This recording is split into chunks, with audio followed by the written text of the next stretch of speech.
Last time on Square Roots, we make friends with a streetwise elf, a battle-weary warden, a glamorous enchantress, and some kind of sentient ox. Later, our pursuit of Lord Lucius leads us to discover coal living rent-free in our heads. And you know what? I'm here for it. Join the fight for squatters' rights.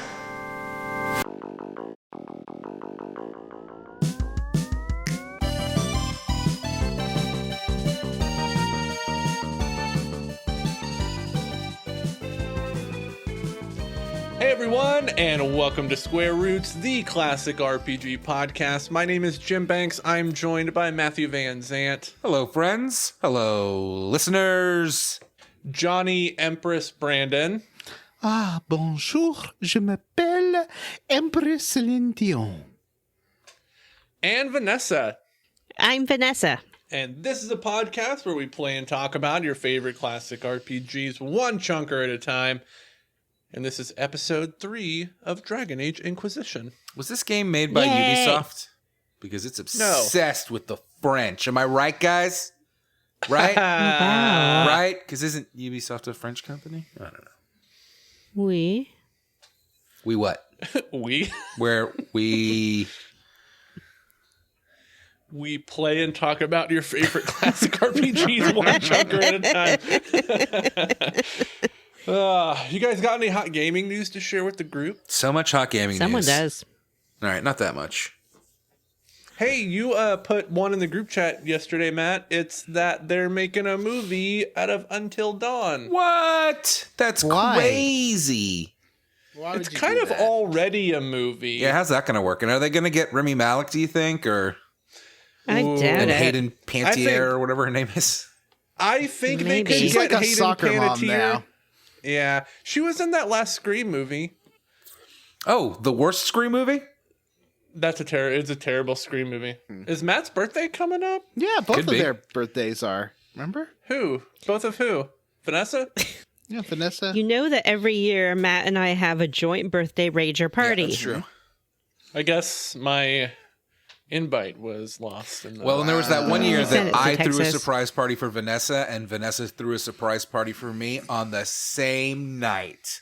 It was magical. Classic mix-up.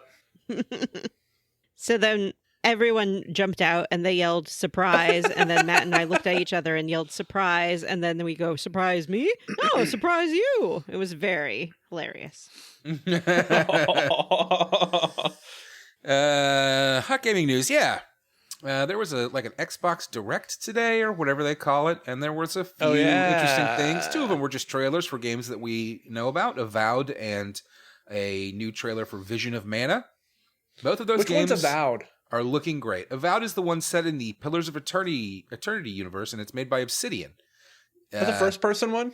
Yes, it actually looks fantastic. yeah. I'm very excited. They showed off some dialogue tree stuff, and it looked very New Vegas. Ooh. This might be Vanessa's next favorite game. I'm into that. It also, I like that they're making a more accessible Pillars of Eternity game. I agree with that, 'cause yeah. Those games seem inaccessible to me. they talk a lot about. I don't know much about that world, but they talk a lot about weird and wild stuff. Yeah, I love that. weird locations and strange and interesting places. And I like that idea. We don't need another generic fantasy. If you're gonna do a fantasy, it It's better almost... be. It's speculative fiction. Why would you not go nuts? Yeah, it's kind of like a horror-tinged kind of fantasy world, right? Is it? Isn't it? I don't know. I don't know. Also, there was a new trailer for Vision of Mana, which was, funnily enough, at the end of said coming to Xbox and PC, spring or summer 2024. And then the article I was reading was by the way, it's also coming to PlayStation. Yeah. But that's looking really good. I mean, it's kind of hard to tell off of a trailer. It certainly looks like it's going to be a good game. I hope that, I played, what did I play? Trials of Mana, the remake. Yeah. And it was good, but it wasn't great. And I hope Visions of Mana can be, a true Do you think great... you would enjoy the pixely one better? No, it's just that. Jim, did you play Trials of Mana? I did play Trial. I played like 3/4 of it. I'm waiting to play it for the show. Well, the remake is what I'm talking about. Oh. It was very stiff, you know? A lot of the world was walled off with invisible-ish walls, and the attacks, like the combat was good, but it wasn't great. And about halfway through that game, it got real boring. So I have high hopes for Visions of Mana, though. I love the Mana series. We all do. We're big fans. Mm-hmm. And this looks great. Watch the trailer if you're interested. It looks fantastic. But I see they also had a presentation for Senua's Saga, Hellblade 2. Oh, that's exciting. I didn't see that. That first Senua could be a good one for 2024. These aren't even RPGs anymore. Yeah, it's kind of, what's the word I'm looking for? Like, kind of, I don't want to say on rails because it's not. It's very linear, and there's some really interesting puzzles in it. It's definitely not an RPG, but it's super fun. Yeah, On Rails is I would use that description for that Trials of Mana remake as well, even though it did give you lots of options of like open areas to explore and like choices on different directions to go. It's still, there weren't very many, and it kind of felt like a very On Rails, like maybe with the illusion of choice. Anyway, but the big news was a new, fantastic looking Indiana Jones game. Oh. Yeah. They've never made a good Indiana Jones What? game, and they never You will. shut your mouth. Fate of Atlantis is better than the last two movies, which isn't hard, but it's a good game. No, that's not hard. That is not a hard. John, do you know who the developer is? It's Machine Games, Yep. the same developer that did the new Wolfenstein games. Which are decidedly okay. I mean, They're awesome. They have like super fucking cool plots. I don't know about that. Their plots are amazing, especially the second one. It's called Indiana Jones and the Great Circle. Indy looks so good that you could convince me that it was mocapped by Harrison Ford, and they just made him look a little younger. So it's like a Harrison Ford. I guess because some of them have not really been Harrison Fordy, but That's true. It looks like it's set very solidly within the original trilogy. You know, it's not old Harrison Ford, it's not young Harrison Ford, it's not baby Harrison Ford, it's not young Indiana Jones. It looks graphically, it looks phenomenal. So I am pretty excited. Watch the trailer for it. It's first time I've been excited about an Indiana Jones project in my whole life, because I think all those movies were out by the time I knew, what was going on. They picked a great actor for the villain too, Mr. Tony Todd of Candyman fame and Final Destination fame. you don't have to tell me who Tony Todd is. I have Come to tell on. Matt and Vanessa who Tony Todd is. Yeah, you have to tell me. Last Crusade came out when you were 8 years old, Matt. That should have been the sweet spot for you seeing that. in the That theater. What are definitely you is talking my about? favorite one that I really have a soft spot for. But I mean, 8 years old, how cognizant are you? Let's be real. Very. Very. I was playing pretty. Phantasy You can Star read and books. East and like watching The Simpsons and all that stuff. No, wait. Yeah, 8. and- No, I wasn't. doing Yeah, any of I got this. news for you, playing bud. I had Outrun. kids that were 8 not that long ago, and I can tell you for sure that they are just little. I remember it all. Kids these little days are way animals. dumber than we Oh, were. give me a break. Look at this screenshot I'm putting in the chat. Oh boy. If I was in the marketing department for these games, I would simply not include this in So the what's it called? slideshow. What's the new Indiana Jones Oh, called? sorry. It's called Indiana Jones and the Great Circle. That looks like What am I GoldenEye looking at? 007. Yeah. It's a guy being Well, it's punched. very It looks clearly like, a GoldenEye. motion. It's like a capture of something that is mid-motion blur. That's, Yeah. I would simply just not include that. Yeah, I think Jim's right. That does look like trash. Does look like trash. Well, Yeah, that's Jim's all, I simply would not have thought of the Stay Puft Marshmallow Yeah. Man. That's my hot gaming news. Indiana Jones: The Great Circle looking pretty solid. Kind of shocked to find myself excited about an Indiana Jones game. Plus, Avowed and Visions I of Mana have this some year. hot gaming Go for it, Vanessa. news. It's probably only going to be exciting for Johnny and maybe not even for him. Sea of Stars, the 2023 role-playing darling, is getting a physical release. Oh, cool. I played that game. Yeah, I played about Yeah, I half of wasn't that that game. interested You like in it? playing it. I played the whole dang thing. I played about half of it, and I thought that it was really fun. I think I got caught up playing podcast games and stuff and kind of couldn't didn't have time for it. But yeah, it was really good. It had a great combat system that was like engaging. It did. Yeah, it was fun. And the story was You can get interesting. It got better as it went. also. There'll be a vinyl soundtrack release. So, just goes to show you, if you make a good game, physical media isn't dead. It might just be a little delayed. Didn't it win like best indie game at the Video Game Awards? Did it? I don't follow The that indie kind game of thing. just came out, Jim. I Or don't it's think just it. the What? trailer just came out for it. I get it. I don't get it. Never mind. Don't worry about it. Didn't like Why you Dan clowning the on me, Diver or John? something win best indie game? No, Oh, maybe it Dave did. the Diver did not win Best Indie Game. So, Oh, what's these Any stars? more hot Look at that. gaming news? John has something here. Yeah, but I researched it, and because I watched a Fake video news. on YouTube by Good Vibes Gaming talking about how 3DS and DS carts can lose their, or 3DS carts specifically have a kind of flash ROM that can lose its power and lose its data like fairly soon in the next few years unless you plug in the carts and use them. But I did some research and it's not true. oh, an urban legend. Yeah. It's just like, because it has happened to some copies of Pokemon Sapphire and Violet, but that was a manufacturing defect and can be fixed with some soldering, apparently. Oh, Yeah, so Those cheapo Nintendo products. they did cheap out on the kind of flash ROMs they use. Well, people be cheaping these days. Y'all hear about that airplane? Crazy. Anyway, Matt, how did you level up? Oh, boy. Hey, listeners, if you haven't checked it out yet, Jim and I streamed our second episode, I guess, of Final Fantasy VI last night. I guess this would be last week when you're listening to this episode. And it was a lot of fun. It's still a little bare bones, but we have made it look a little nicer. And it's a good time. And we are streaming on Wednesday nights, and you should check it out.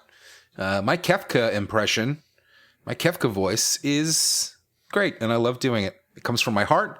It sounds like Cobra Commander.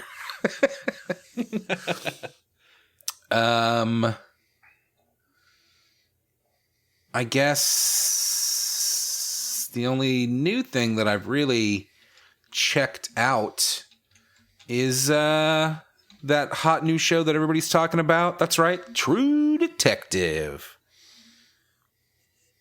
Night Country. I heard this time it's a lady detective. couple of lady detectives. Yes, Jane Fonda. Whoa. It's not Jane Fonda, it's Jodie Foster. Jodie Foster and Kali Reese, who I think was a boxer before she became I heard an that, actor. yeah. It is a season of True Detective, the anthology crime cop drama series set in Alaska. It's about the murder of an Inuit woman, I believe. The first episode had real The Thing vibes. I wonder how... Yeah, it's actually, well, in the first episode, like, there's a research station, an Antarctic research station, and all the scientists who are staffing it go missing all at once.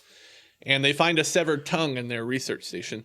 So they're doing this investigation, and they think that it might be connected to a murdered Inuit woman from like 6 years before these people went unsolved murder. Wait, but there's a big mystery. from an Antarctic research station to No, the Alaska. Inuit?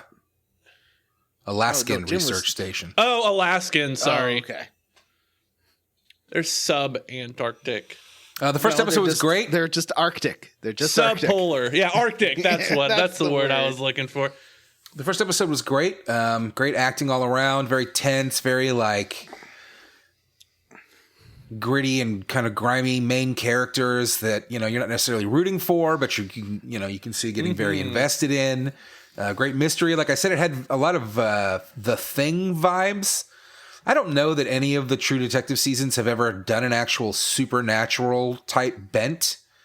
Maybe this one will. I doubt it, but I don't know. To And I wish the first season would have stuck with the supernatural. Yeah, that thing, yellow 'cause king, I thought king it and was- yellow stuff was so interesting, and then it was just like, no, it's It just some was. rapist that lives in the swamp. Yeah, just some weird rapist. Just some rapist serial this killer that one- lives in the swamp. This one, I'm kind of expecting the same thing, but I'm enjoying it. Jodie Foster is Jodie kind of Foster! playing a she's I'm kind of gonna playing a solve piece this of shit. case while I make a rigatoni. I'm a Jodie Foster. Jane Foster. That's her name. I'm a police officer. I think Jane Fondue's in it too, right? Jane Fondue. Yeah, it's a stretch. Oh, man. You know, I'm trying. Jodie Foster's kind of playing a piece of shit character. Yeah. It's fun to watch Jodie Foster be kind of a dick. Yeah. And John Hawkes, one of my favorite character actors, is playing a real creepo. I'm sure he's gonna end up being a super creep. So pretty excited for that. I've also been watching the Reachers series. I've talked about it before on the show. We're further into the season. It has not improved. It is still really, really poorly written and cheesy and bad, but still like weirdly like watchable. Almost, I don't want to compare it to like a Zack Snyder movie because it's not like, it doesn't have that kind of like direction of like, you know, it's not all slow-mo and grimy colors, but it's like, it's very much like that where I'm watching this show that I'm like, this is terrible, but I kind of can't turn it off. I think that the guy playing Reacher is really good and the rest of the cast is really, really bad. And it's weird because I think if you go back and watch the first half or so of the first season of Reacher, it is like genuinely a fantastic show and kind of falls to pieces. And they blamed a lot of that on COVID. But now watching the second season, it's like, did you like swap your whole writing crew out? Because it's fucking bad. Real bad. That looks like real dad entertainment. Yeah, I guess. Like that's a dad show. That's kind of Like Blue Bloods. The argument that I see a lot on online is people being like, "You just don't get it. It's like turn your brain off entertainment." But like I said, like I watched the first season and it was way better than this. This is stupid. Yeah, I guess that's about it. Actually, anything else? The Cowboys lost to the Packers last week, and that was devastating for me. Famously lost. That they choked. Yeah. Which is hilarious. It was embarrassingly Wasn't bad. it very, very cold? Is that the game that like No. 6 people went to the hospital? That was a Kansas City game. When Kansas City played the crazy. Dolphins. I went out to watch it with some friends. Me and my son went. We wore our Dallas Cowboys t-shirts.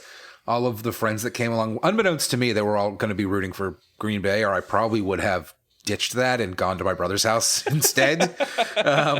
They were not mean. They were not mean about it. They were very nice and you know, kind about the terrible loss. But boy, it was tough to sit there for 3 hours and just watch the Cowboys get beat up on. Anyway, that's it. That's my life. Leveling up time for Vanessa. Oh, hello. First, I want to make it really clear to everyone around this table that I am 100% faithful. I've always been faithful, and I don't want to hear any talk from any of you about me potentially being a traitor Podcast because slut. I am not. What the fuck?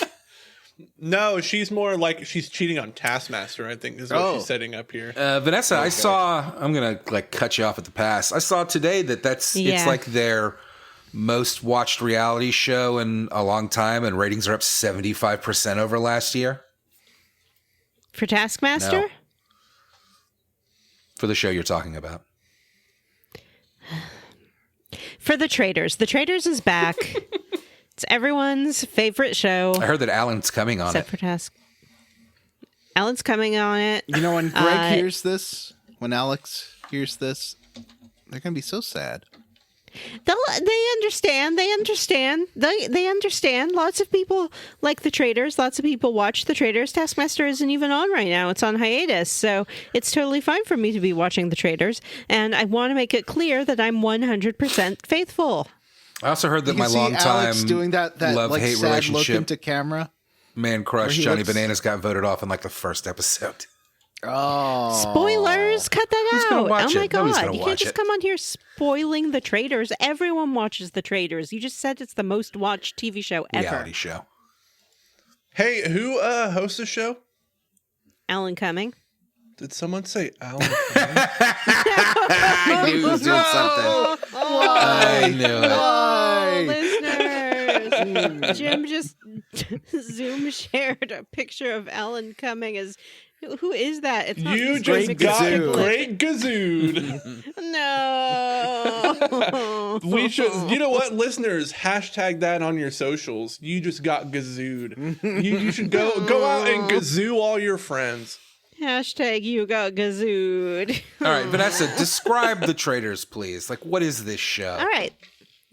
The Traitors is a show where, I don't know, I think 16 to 20 reality stars from other television shows go to a castle in Scotland and have to perform challenges to win money.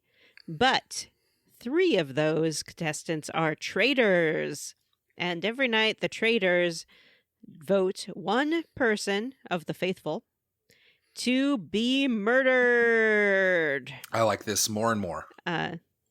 Yep. So they murder one faithful. Does Alan every Cumming night. kill them himself, or Alan Cumming just sort of revels in the murder. bamfs into the room. He comes out in his fabulous plaid, and he goes, "Oh, hello! There's going to be murder." he bamfs I'm into the room? He Scottish." grabs them by the head. He bamfs into the bamfs out of room. the room. Headless Yeah, traitor. He really he relishes the word murder every time he says it. It just drips out of his lips. I need to watch this show. And so the faithful are all trying to discover who the traitors are, and they have to vote one person out every evening in the hopes of discovering the traitors. Because at the end of the 10 episodes, the prize pool of money is shared among whoever is left, unless there is a traitor among them, in which case the traitor gets all of the money. What happens if they vote out all the traitors right away? More traitors are probably selected. Oh, okay. There's only been 2 seasons, so that's never actually happened, to my recollection. But there are occasions where a traitor can recruit another person to become a traitor with them. If I just is this like a Taskmaster gateway drug? If I watch this, am I gonna then want to watch Taskmaster? No, because the only reason you won't watch Taskmaster is spite. So I don't think anything is going to make you want to watch Taskmaster. And it's not the same kind of show, is it? No, It's but not the like, same kind of show. Is it comedy? No. Are they It's like doing challenges? It's more Survivors. They're sincere and they're doing challenges and there's actual money on the line. And it's adversarial. Okay, so they're it has competing a against lot each What are other. the challenges like? That's Yeah. what I'm really like. Do they have to? Do they good have to question. like duel Nightcrawler, or what's a challenge? Yeah. Well, Alan Rickman, I'm sorry, Wow. Alan Cumming usually... First of all, Brought him back he's dead dead. for this. The ghost of No, Alan he's still Rickman. dead. It's Alan Yeah. Rickman pops out hologram. of the How wall. do you say it? Yippee-ki-yay, motherfucker. Motherfucker. Alan Cumming walks into the room and he's like, "Bamf," because he can't actually teleport, but he says makes Bamf. the noise. He just says it. Yeah, and he's like, "It's me, Nightcrawler. Here's your challenge." The challenges are sort of a mix of physical and intellectual. There was a challenge this season where they had to like swim in a lake and assemble these puzzle pieces, like giant floating platforms, to form a puzzle. There was a challenge last season that was all kind of riddle based. So they had to solve a riddle and then find a person who was wearing the answer to the riddle somewhere on their body. So it's a mixture. And then in between challenges, they talk to each other about who the traitors might be, Yeah. strategize, think about who they're going to vote for. Then they have their round table and they all accuse each other. It gets very dramatic. And then they vote. And if they're wrong, and they often are, murder occurs. That sounds like a lot When of they fun. has vote a out lot- a traitor, Yeah. is the traitor outed at that point? Only if they're voted out. So yes, when you're that voted was, out, you have to. that was my question. That was Yeah, the you first go part of to my a question. circle, and then Alan Cumming says, "Are you a traitor or a faithful?" And then they go, a faithful, and then everyone's like, no, we voted on a faithful. It's a bit like Among Us, which makes me believe it's very that much like Vanessa Among and I Us. would be excellent at the traders, except that We would be. anyone who listens to the show would know that we're traders, so we're pretty safe. Yeah. So there's 2 seasons out now, or 1.5, basically. The whole first season is out, so you can watch that. Second season just started. A few episodes are out. It's good so far. A lot of Matt Starlings from The Challenge are on there.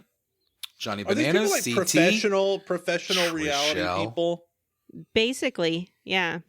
Yeah, I think that So it's like, it's on Peacock, right? Which is interesting, but it's on Peacock. I think that CBS, It's on who owns Crave in MTV, has Canada. been cross-polluting a lot of their reality Like shows for the Viacom? last few years. Like a lot of Big Brother and Survivor folks have been showing up on The Challenge and other reality shows. And so I think it's just kind of becoming more of the norm. It's kind of weird. Are those Yeah, all there's 2 are those Survivor Viacom Yes. companies? Yes. They are. It's all Viacom stuff. Okay. But Peacock's not, so that's... Is Peacock's just NBC Universal? Yeah. Hmm. Yep. But just because you're on one reality show doesn't mean that network owns you for life necessarily. So Yeah, that's true. they can do what they want. So I recommend it. It's a really fun show. It's fun just to see, like, it's really beautifully shot. It's in this wonderful old castle in Scotland, and just the shots of the Scottish countryside and the hills and everything are dramatic and lovely. There's not only the American version on Peacock, but you can also watch the first season of the UK series, which is in the same castle, and the Australian series, which is in just like some corporate retreat center, because they don't have any old castles in Australia. It's kind of sad, but it was a good series. Like, they're all good in their own way. And if you don't want to do that, Champion of Champions 3 is on YouTube now for anyone outside the UK. Get your Taskmaster fix on. It's just 1 episode, but you need to watch the 5 episodes preceding it to really know your champions. So start now. Got your work cut out for you. The 5 episodes? Johnny. 5? 5 series. Oh, okay. Johnny, Yeah. how did you level up? Well, I hope this isn't too boring, but I was on Facebook Marketplace and I saw this amazing table. It spins, and I was Boring. like, I need to get this spinning Wow. table Fuck you, John. for my living room. How dare you? Oh, so it's like a Lazy Susan coffee table? Yeah, John? exactly. And it's Oh, that sounds great. yeah, it's really fun. I could just spin it. It's like, I want this right in here. I'll just spin it towards me. It's great. Oh. Did you put a video of it on Facebook? I did, yeah. And you didn't have any problems? No, why would I have any? Did I not? Do you? I didn't know. Did you not hear about that, John? No. Okay.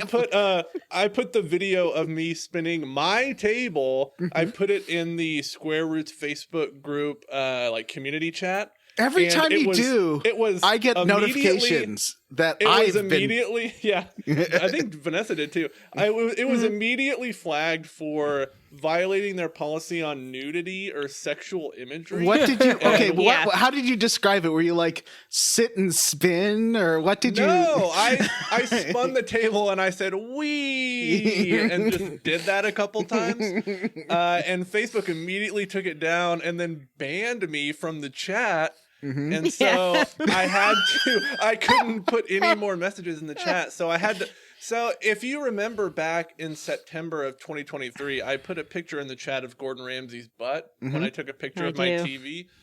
And that was, I guess, my first strike. And so when I went to appeal the decision on my table video, I was like, I'll go ahead and appeal that decision too.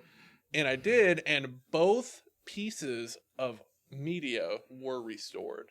I remember I got a 24-hour ban from I remember. Facebook for posting a picture of a cockatrice and saying, "Look at my cockatrice." So there's that. What did I really do? Well, I wasn't here last week. and I have been playing some old games. I got Luigi's Mansion on 3DS. That cartridge is hard to find because it came out after the Switch, the port of Luigi's Mansion 1. Oh, really? Yeah. Weird. Yeah, and so I've been playing that, and that's been pretty neat. I like a Luigi's Mansion. I got a wrestling game because I'm making a video about create a character modes. And I found out that I thought all the N64 wrestling games had create a character modes. This one doesn't. I was a little bummed by that. You know, I like it when people they make like characters from other media and make them in like the wrestling games and have them do the walkout. I saw one the other day. Somebody made Alan Wake and he walked out. He walked out to the Herald of Darkness song. It was amazing. That's fantastic. But I did get, I don't think I talked about this on the show. I got Persona 5 Royal for the Switch. And so mostly I've been playing that. So because it's a Switch port, it looks a little trashy. I would say it's not the best looking game on Switch. In fact, I would say that like Persona or Shin Megami Tensei 5 looks better, but this game runs better. So, you know, at least there's that the frame rate's always good, while SMT 5 kind of runs like poop. How far into it are you, John? I'm not that far. I'm still working. I'm 6 hours in, so still Kamoshida's Palace. It takes a while. That's like 1% of the game. I know. The game is so long. But it's good. Yeah, it's super smooth looking, and I think it's a great way to play the game, even if it's not the best looking version. Like apparently, I was looking at PS3. You know how the game did come out on PS3? The PS3 version looks a little bit better. In some ways. Oh, wow. But this is the Royal version at least, so it does have like all the extra stuff. Which sometimes I feel like it makes it a little too easy maybe, but I don't know. Does it get harder? It does, yeah. Okay. Have you not played Persona 5? I've never finished it. I got to the third palace last time. I feel like all those Persona games get pretty difficult towards the end. Like the last third is usually kind of a challenge. Yeah. So I'm excited to see where it goes. Yeah, no one spoiled the ending for me for Persona 5, so that's been good. Probably because they were traumatized by how long the game is. That's how I was. I was like, get this fucker over already. And I finished Saints Row, original Saints Row. Not original. 2022 Saints Row. And that's not. It's my favorite. It's not. Well, original. you know what I mean. The remake Saints Row, and it is I think my favorite game in the series. It's really good. It's been like super cheap or free. I think it was a PS Plus game a couple of months ago, and it was on Epic Game Store for free last month. Yeah, it's really good. I think people didn't like it because of all how crashy and buggy it is, and how it didn't continue the story from 4. But the story from 4 ended. Like you can't really keep going after the end of 4. And Saints Row 2022, as long as you don't mind it being Saints woke, is really good. I will have a review of it eventually when I have time to make new videos on my bears and games. And Jim, how did you level up? I bet you can't beat my rotating table. I wasn't gonna. I actually hadn't even.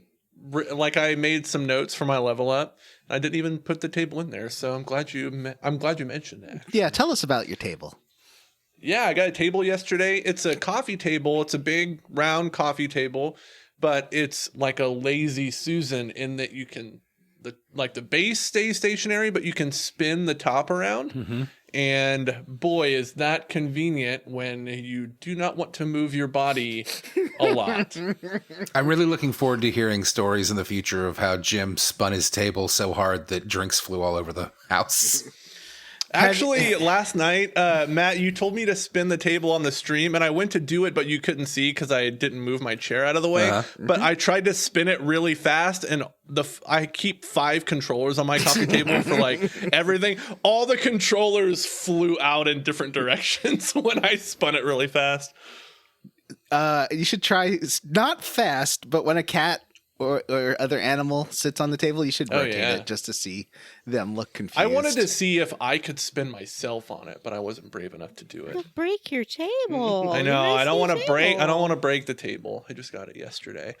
But in non-table related news, I played and finished RoboCop Rogue City on my PS5.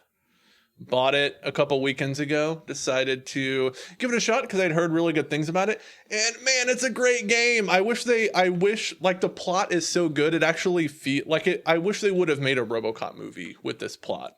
It's so good. I've heard it's really good.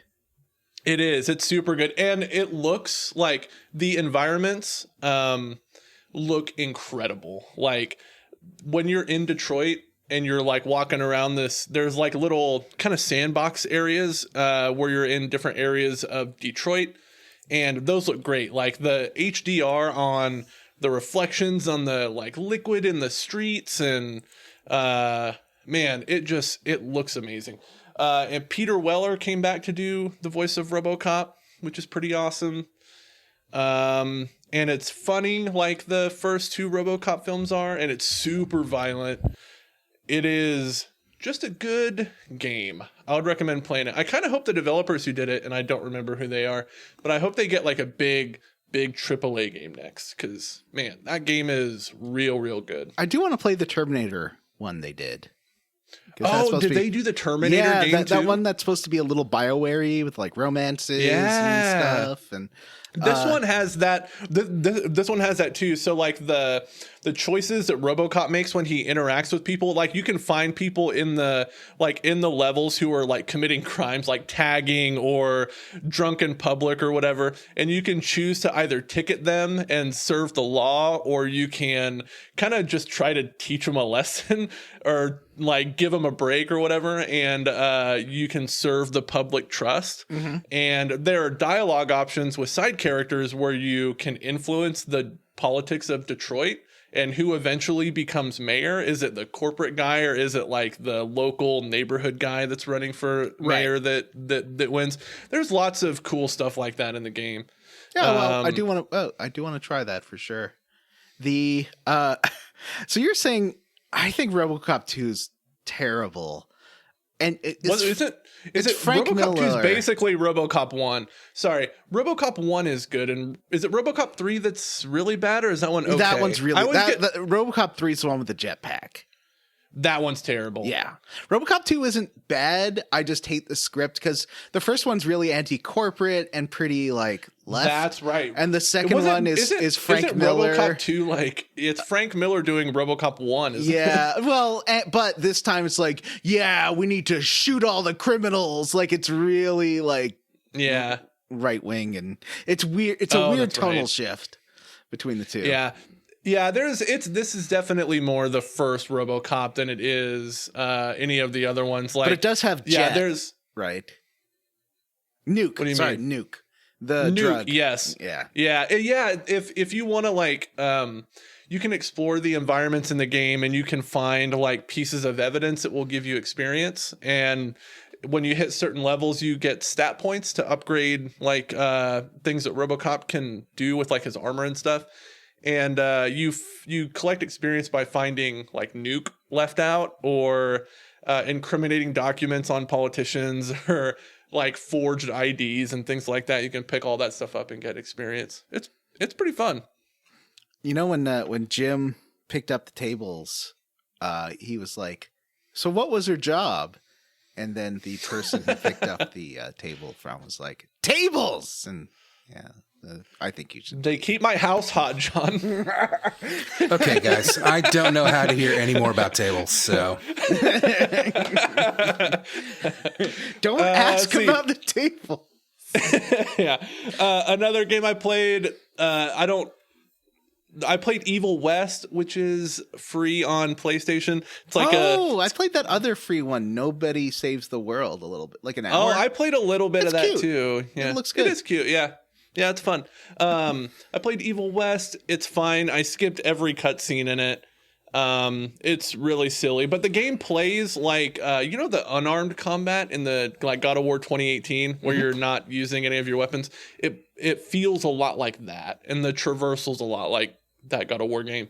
And it's pretty okay. I enjoyed playing it. I also played Resident Evil 2, which just hit Game Pass and PS Plus this past week.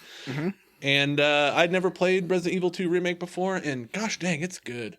It's so scary. Good. I It's super scary. because the first game has such bad graphics that it's cute, like the original. But playing it with good graphics is, I don't know. I find it so much scarier. I was playing it earlier. I was on one side of the couch, and Amanda was on the other. And there was a part where Mr. X showed up. Like, he bursted into a room that I was in, and I jumped so much I kicked her, and she was reading her book, and she almost dropped her book. Wow. She's like, should I move to the other couch? And I was like, no, I can control myself. I was like, that just really surprised me. It's really good. And I actually never played the original because I thought it was too scary when I was a kid. Aw. It scared the heck out of me. I was like 11 years old when that game came out. I did get the full ending, but I never did all four. I just did, because if you do Leon A and Claire B, Yeah, Leon. and then you can do really? the ending from there. I think I got the train ending, like the one with Ada and all that. Okay, I've only done one run. I did Leon A. That's all I've done so far. I want to do a Claire run next. But man, yeah, the game's super fun. It's still got like the goofiest writing in the world. The stuff that they make come out of Leon's mouth in the game is so stupid. But yeah, I enjoy it. Recommend that. All right, let's open our codexes. Codices. It's just the journal in this. No, I thought it No, was the codex is a different thing. It's journal is your quest log. Oh, that's It's the right. chant Journal of is a light. quest log. Now, I'm chant of not light. calling it that. I know I'm never everyone calling was it that. super worried I like the idea of calling it Because the chant, though. That's of- good. because this chunker is pretty long, and that there's a little time crunch and everything. You didn't but catch don't up, did worry, you, Johnny? Matthew has caught up. You did not catch up, did you? Matthew was caught up. Yeah, I caught up an hour before we started Matthew recording. has finished this chunker. You know, it's funny. I was finishing Resident Evil 2 and I saw you log on and I told Amanda, I was like, "Oh, Matt's trying to finish the It chunker." didn't take. It before only we took me an record." hour to finish it. In fact, it really only took me about 45 minutes to finish it from where I was at. Really, my time crunch was because I kind of did spend a lot of time screwing around. I went to the Western Marches. I finally went and But you found need Red to. Cliff. I did that, we should have done the Abyss Marshes. one because, like, level requirement wise and power wise, like, you need 30 power to unlock. I had like 50 power You by need- the time you I need to started do this. more. You need to do more side quests, John. I will say that the level Yeah. requirement was 12 to 15, and I was 12 and did not have a single problem. So it was not. I'm level requirement was not an issue. 10. Well, this might I not be need to Johnny's grind for a game. while. That's all right. I'll catch Yeah. up. I'll First catch game, up. Johnny's not going to finish. No, I can Except do for it. Final Fantasy Well, VI. Shut of course, your because he face. never Which played he has that. never played. Yeah. Yeah. Remember how he watched a bunch of like walkthrough videos just so he could talk about it? Yeah, Yeah. and when he comes and watches you guys streaming, it's pretty embarrassing. He's like, "Oh, there's my old favorite, Claude. Tara Cyan, I and, love Cyan. He's the best Edge. character in the game, Yeah. right? Oh, I love General Leo. He's so good in the ending when you play as General Leo. This Kefka guy's stupid. Can't wait until he I dies, love- right, guys? I love Kafka. I hope he stays around. It's fun Can to- you recruit it's fun to him do. to beat the big bad guy, the Emperor? Does anyone love Kafka? Yet they keep him doing. People love that clown. it. They love him. I guess They do, yeah. It's like, I'm a cockroach. First, I get it's also God. Kefka. It's not Kafka. We were okay, John. I was making fun of you. Vanessa was actually talking about how people do not like Kafka or things that are Kafkaesque. Yes. Like a turning into a cockroach. Yes, that's why I Yes. mentioned the cockroaches. Or like Bo is afraid. Oh, I get your jokes now. All right. In hushed whispers. These are art jokes. Yeah, these are Johnny, erudite. this is a Yeah. Johnny, Mhm. I have a special treat for you. Mhm. Your special treat is that you get to talk with me about In Hushed Whispers. All right, so we should talk about. No, we're not actually going to talk in Hushed Whispers. People don't like it. You got to stop I now know. because this is not. I can see it's not picking up on your microphones.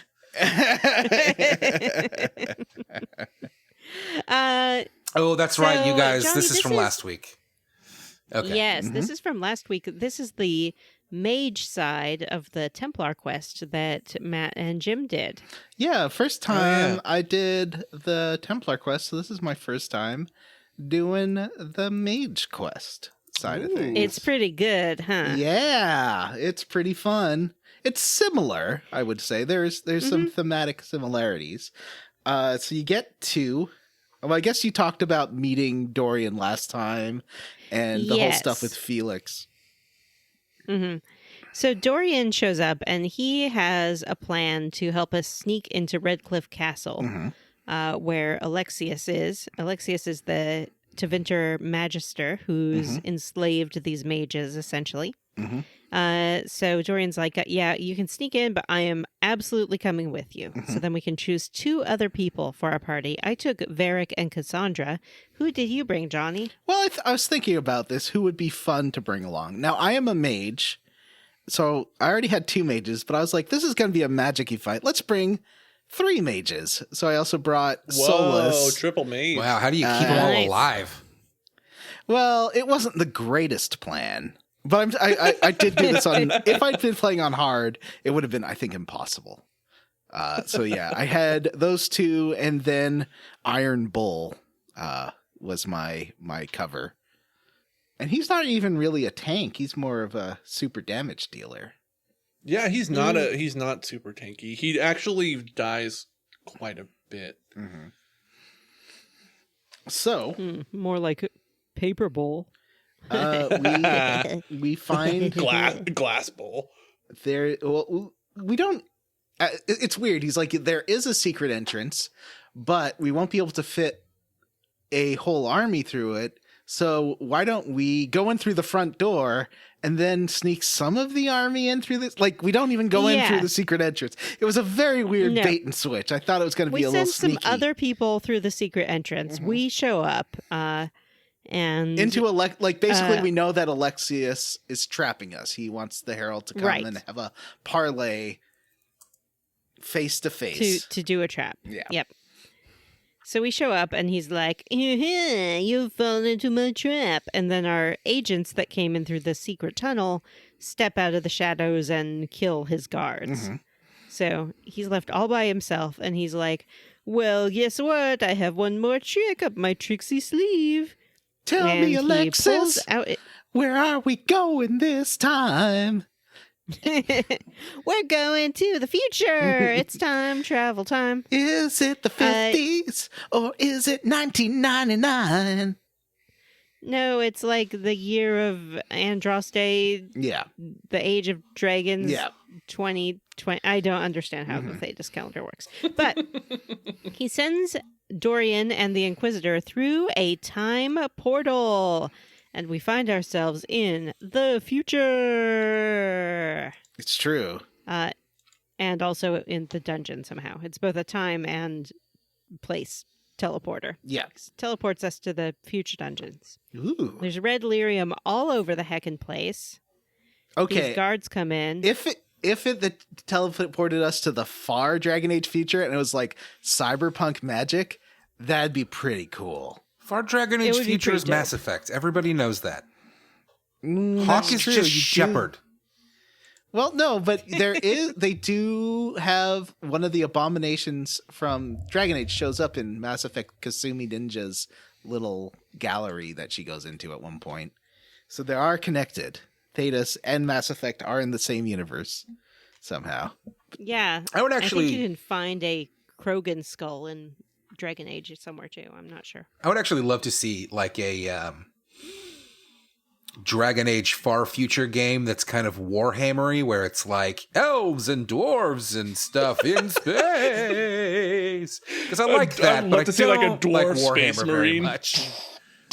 Well, I just, I don't. And the Inquisitor is the God Emperor. I appreciate the fact that Warhammer is supposed to be like satirical, but just like existing online and reading about Warhammer, it feels like a lot of players and fans don't really get that. I feel like they've had just to like deal with the fascism is Nazis cool. lately. Yeah. Sorry, John. What? Yeah, well, I feel like the older I get, the more the internet tries to get me into Warhammer. Like every year, more and more Warhammer content shows up in like my YouTube recommended videos. It does have so much lore, and you do love lore. I do love a lore. I mean, the And idea do. of like orcs in space that are just like soccer hooligans is something that has always appealed to me. But I don't know that it really is for me. So we are in the dungeons with Dorian. Everything red lyrium is growing out of everything and everyone. Weirdly, Yeah. It's nasty. Can someone explain lyrium and its red variation to me? I can explain so much about lyrium, but some of it is outside of this particular game lore, so I'm not sure how much I should get into. What do you mean? It's like well, do you mean? as long as it's not generic spoilery. mithril, right? No, there's more to it than that.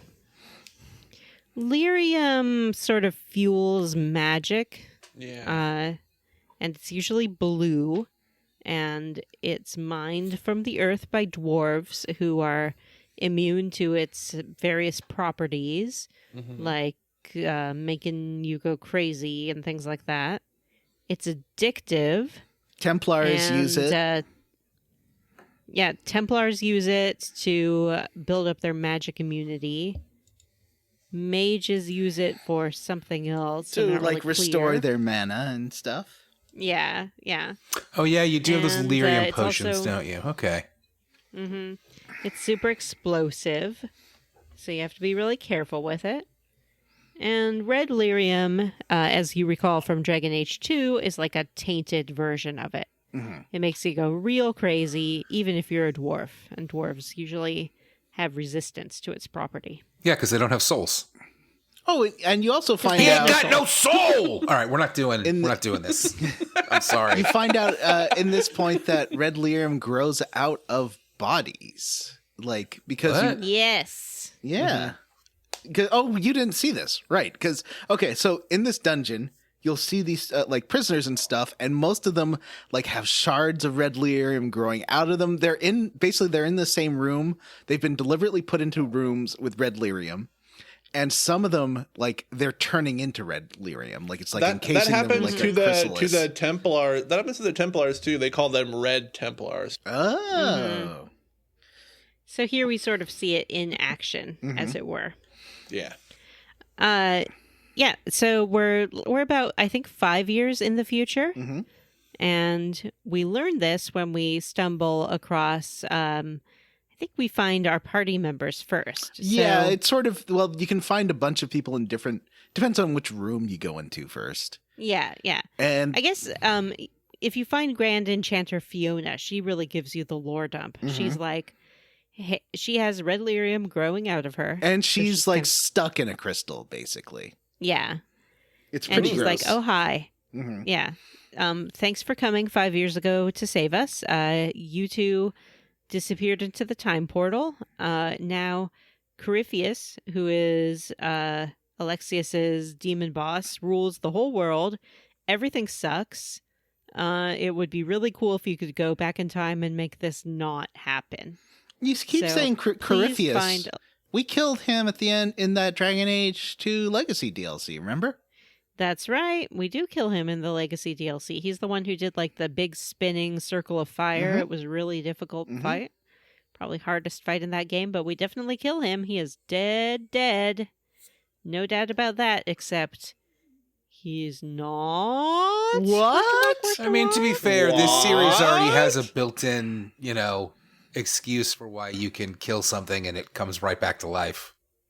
Yeah. I mean, you can kill, what's not Morgana? What's her name? That's why Morgana's mama? No, her name isn't is it Morgana? Morrigan. Morrigan. Yeah, you can kill Morrigan's mom, Janeway, Mm-hmm. in Dragon Age 1. And she's like, Fleming. yeah, I'm fine. Don't worry about it. Well, the arch demons, is that what they're called? The arch demons have to be killed by a warden because By a Grey otherwise Warden. they just take over the body of Eventually. the closest. What are the monsters called in this game? Darkspawn. And thank even you. if you kill They'll Flemeth take in over the Dragon body Age, of the closest darkspawn and then just turn back into its big dragon self. No harm, no foul. Yeah, and we do know that Corypheus is a darkspawn. yeah, Do that's we? true. He wasn't a darkspawn So- though. He became a darkspawn. He kind, Is he? he I kind guess of the is. dragons didn't start as darkspawns either, right? Yeah.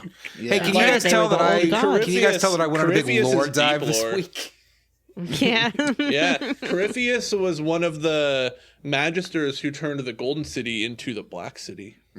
Yeah, Jim's been boning up on his lore today. Look Yeah, at that. yeah. Because I've been Matthew was studying. like, It's really who uninteresting. Even created who even created think the that part is Darkspawn? cool. It's like, this guy did, along with his pals. Because they wanted to, like, meet gods. And it turned Yeah. bad. I like that, though. That not that they wanted to become gods, that they just wanted to, like, meet them. I just kind of hate that this Yeah. series has this like cool like old god and demon like backstory and like doesn't really utilize it. You know what I mean? Like What the fuck are you talking about? This is what this Bonkers. is always like the story's always like, I'm Bob and I'm from fucking the village and I'm gonna do some politics, and then at the very end it's like, oh yeah, it's demons from hell that tried to go to heaven. You know how that goes. This is the beginning of the game, and they're talking about it. Like, We're I halfway don't know. through this game. no, we are not. This game is very long. We're definitely not. Is This game the is Persona trip long. to Skyhold not the halfway point? Because I really hoped it was. No, it's like the end. It's like the end of Act 1. Yeah, it's Yeah. yeah. It's like a quarter of the way through the game. I think. Okay, I'm gonna need to use some cheats because I need to get through this game. Just get that kitty's collar, and you won't have to really worry about Jim? failing an encounter. Hey Jim, I did. Yay! Good job. Speaking of getting through things, back to the quest log. Yay! I'm gonna get that kitty's collar. Kitty, I can't say that. I don't even know where I picked it up. It just appeared in my inventory. Yeah, it's when you claim one of the keeps in the Western Yeah. approach. It's like in the We can last get back chest to the in there. quest log. All right, I do so, like the keep claiming. Let's circle back around to that when we're done with this mission. Yeah. I really so you do meet, you get your companions back, and I don't know. I was surprised how little Solus had to say. I thought he would find this very interesting, but his brain's been melted by the red lyrium he's been sat next to for Yeah. 5 years. He's just like, And Iron Bull's like, he's a beta cuck now. He's not big alpha anymore. He's like, oh, sad. well, I guess I'll do it. Oh, he's not the same. That's the biggest tragedy of all. I know. But I really, you know what happens? So Leliana's one of those ladies where she's a lot older than you think she is. And the second she no longer has her oil of Orlais, look what happens to her. Johnny, you are Olay. completely wrong about what's happening here. So we collect our party members. I got Cassandra and Varric. Varric was doing surprisingly okay. Like he was maintaining his optimism, and Cassandra was like, "Thank the Maker, you're here. We can finally change this." So after we collect them, we make our way through some torture chambers, and we hear someone being interrogated, burst through the door, and it's Leliana. And as Johnny implied, she is not looking her best. Well, she is also like being hung up from her arms, but she does do. Which one's Liliana? She's like the lady who's in charge of the Oh spies. no, She's the redhead. I like her. She's the redhead. I love her. Yeah. I think when Yeah. I And the the first time I redhead from played the this first game, I game. really wanted to romance her, but I don't think, you can. Oh, really? You can Maybe. romance her in Origins. Yeah. So she's like being tortured by this guard, but then she's like, okay, this torture's over. And she does the coolest, Matthew, this cutscene is so cool because she's being suspended by her arms, but then she decides to like break this guard's neck with her legs. It's Okay, a so really cool Yeah, with her scene. thighs. So it's the Harley Quinn in the Suicide Squad move.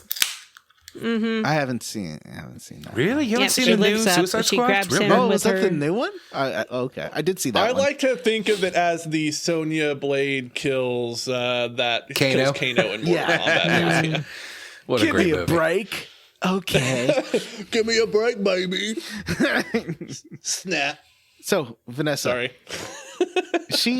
but she just hasn't had access to moisturizer, and it really shows. I can't believe you're nagging this woman's appearance when she has been tortured, and you've seen her be tortured. Johnny Brandon, I'm surprised at you. Hey, John, it's not oil of Olay, it's oil of Orlais. Oh! High five, buddy. We just high fived. We did. Wow. Across time and space. So we get Liliana. We continue to fight our way to Alexius and finally come across him. First, she's not happy. She's like, Oh, no, she's especially if you say, like- well, we'll get back to our real time, like the real timeline. She's like, fuck you, and fuck you. You know how shitty these past 5 years have been, you piece of shit. This has been real for all of us, and it sucked. Yeah, she's like, to you, this is just some future you hope won't happen. For us, it is real. I believed in the maker. I believed in you. You left. It sucks. I hate you. So we make our way to Alexius, and his son Felix is there, who is alive, but basically like comatose and You do have to find magicked out. 5 red lyrium shards to open a door. I wasn't going to talk about that. It's boring. Okay. We have to find 5 red lyrium shards to open a door. And Oh, it tell just, like- me more. Where'd you find them? Oh, cool. Okay. So, There's a bunch of different fights you have to yeah, get there's into. a couple rifts. Yeah. We have to find the lyrium shards on different like mages and employees. We go No. through the castle. We can find some Employees. diaries. Yeah. I do like Killing going through, like part-timers. using Iron Bull to Kool-Aid Man through walls is pretty fun. Yeah, you can smash some stuff. You can pick some locks. Oh. Every time you go into a room, your party members are like, let's be quiet and they won't know we're here. There's like a ladder or a balcony you can use to get an and then advantage. their AI takes over in there. Yeah, exactly. And then they just run into the combat. room and start smashing You things. guys They're like, got to "Great." start using the tactical mode if you don't like how the AI, because you can tell people what to do. So after we get our 5 red lyrium shards, thank you, Johnny, for making sure we don't gloss over that. Our listeners would give us shit for not talking about each one. Let's talk about the reason we need the 5 red lyrium shards. It turns out that Alexius has gotten very paranoid in this future, and so he's sequestered himself in this room that's only accessible with 5 red lyrium shards, which are kept by his most trusted servants. They need the red lyrium shards to enter the room, bring him, orders. Do from they all have to be Corypheus, there at the same food. time? Mm-hmm. Oh. Yep. You need 5 to open that You door. find lots of diaries about how he's like, Felix is fucked up now anyway. Is he already dead? No, he's just like brain. Yeah. Felix is We'll see him. alive, Yeah, but we'll sort see of him in a a second. half-life kind Yeah. of thing. Yeah. Anyway, so So we burst into the room. Felix is alive, but not for long because Liliana basically walks up, takes Felix hostage immediately. You can be like, Liliana, what are you doing? Let him go. He's innocent. And she's like, no one's innocent. And slits his whole dang throat. Whoa. Dorian's she's not very having it. upset about his friend Felix, his special friend Felix, looking like that. Dorian's upset about special friend Felix. Alexius is upset about special son Felix.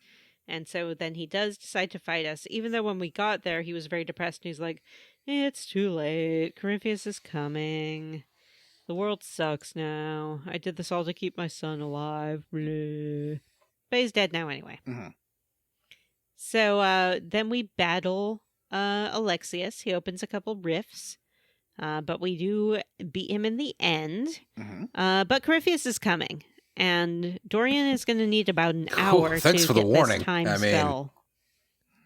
No, yeah, he's telling Yeah. you that. He's like, I'm coming. Soon. Yeah, I just Yeah. don't want to get pregnant with a Corypheus baby, you know? Yeah. Where do you want me to come? In a decorative bowl? Mm-hmm. So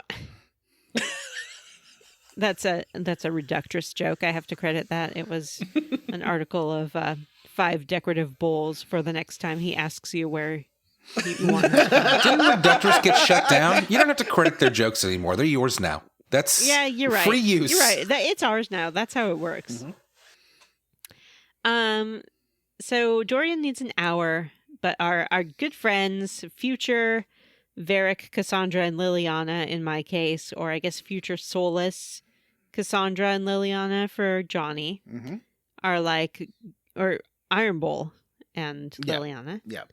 Are like, good news, we can buy you the time you need. And you're like, no, you'll die. And they're like, well, you're going to go erase this future anyway, so it doesn't matter. And we want to. Mhm. So they I didn't sort say of hold... I was like, okay, cool. I mean, you're not real people anyways. Nice. So they hold the door as long as they can. Eventually it bursts open, and in my game, a darkspawn strolls in with Varric's corpse and tosses it on the floor, God. which was not something I really wanted to see.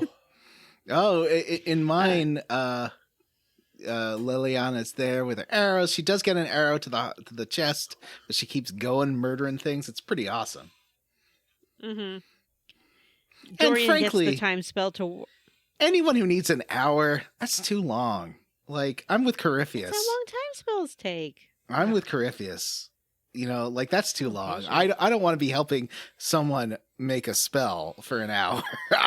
At that point, I want to be eating pizza, napping. John, I'm with Corypheus is gonna Corypheus give you Brandon. Johnny is so problematic. Yep. So we're back in the past. We burst back through the portal, and we're like, "What's up, Alexius? You can't time us." And Alexius is like, "Oh no!" And Felix is like, "This is for the best." Alexius says to Felix, "But you'll die." And Felix goes, "I'm already dead." No. Sad. He doesn't Whoa. say that in my version. Does he not? No. What did he say? Well, because he echoes a thing he said to Dorian when you met him and Dorian in the church, where he's like, everybody dies. And so, oh yeah, that's what he says. yeah. So it's just an echo of he'd rather die on his own terms than have his life extended through evil magic. Yeah. Fair enough. I And was that mixing is- this up with Anders and his special boy pal, who turns into who gets tranquiled or something. Remember, I was mixing those two scenes up.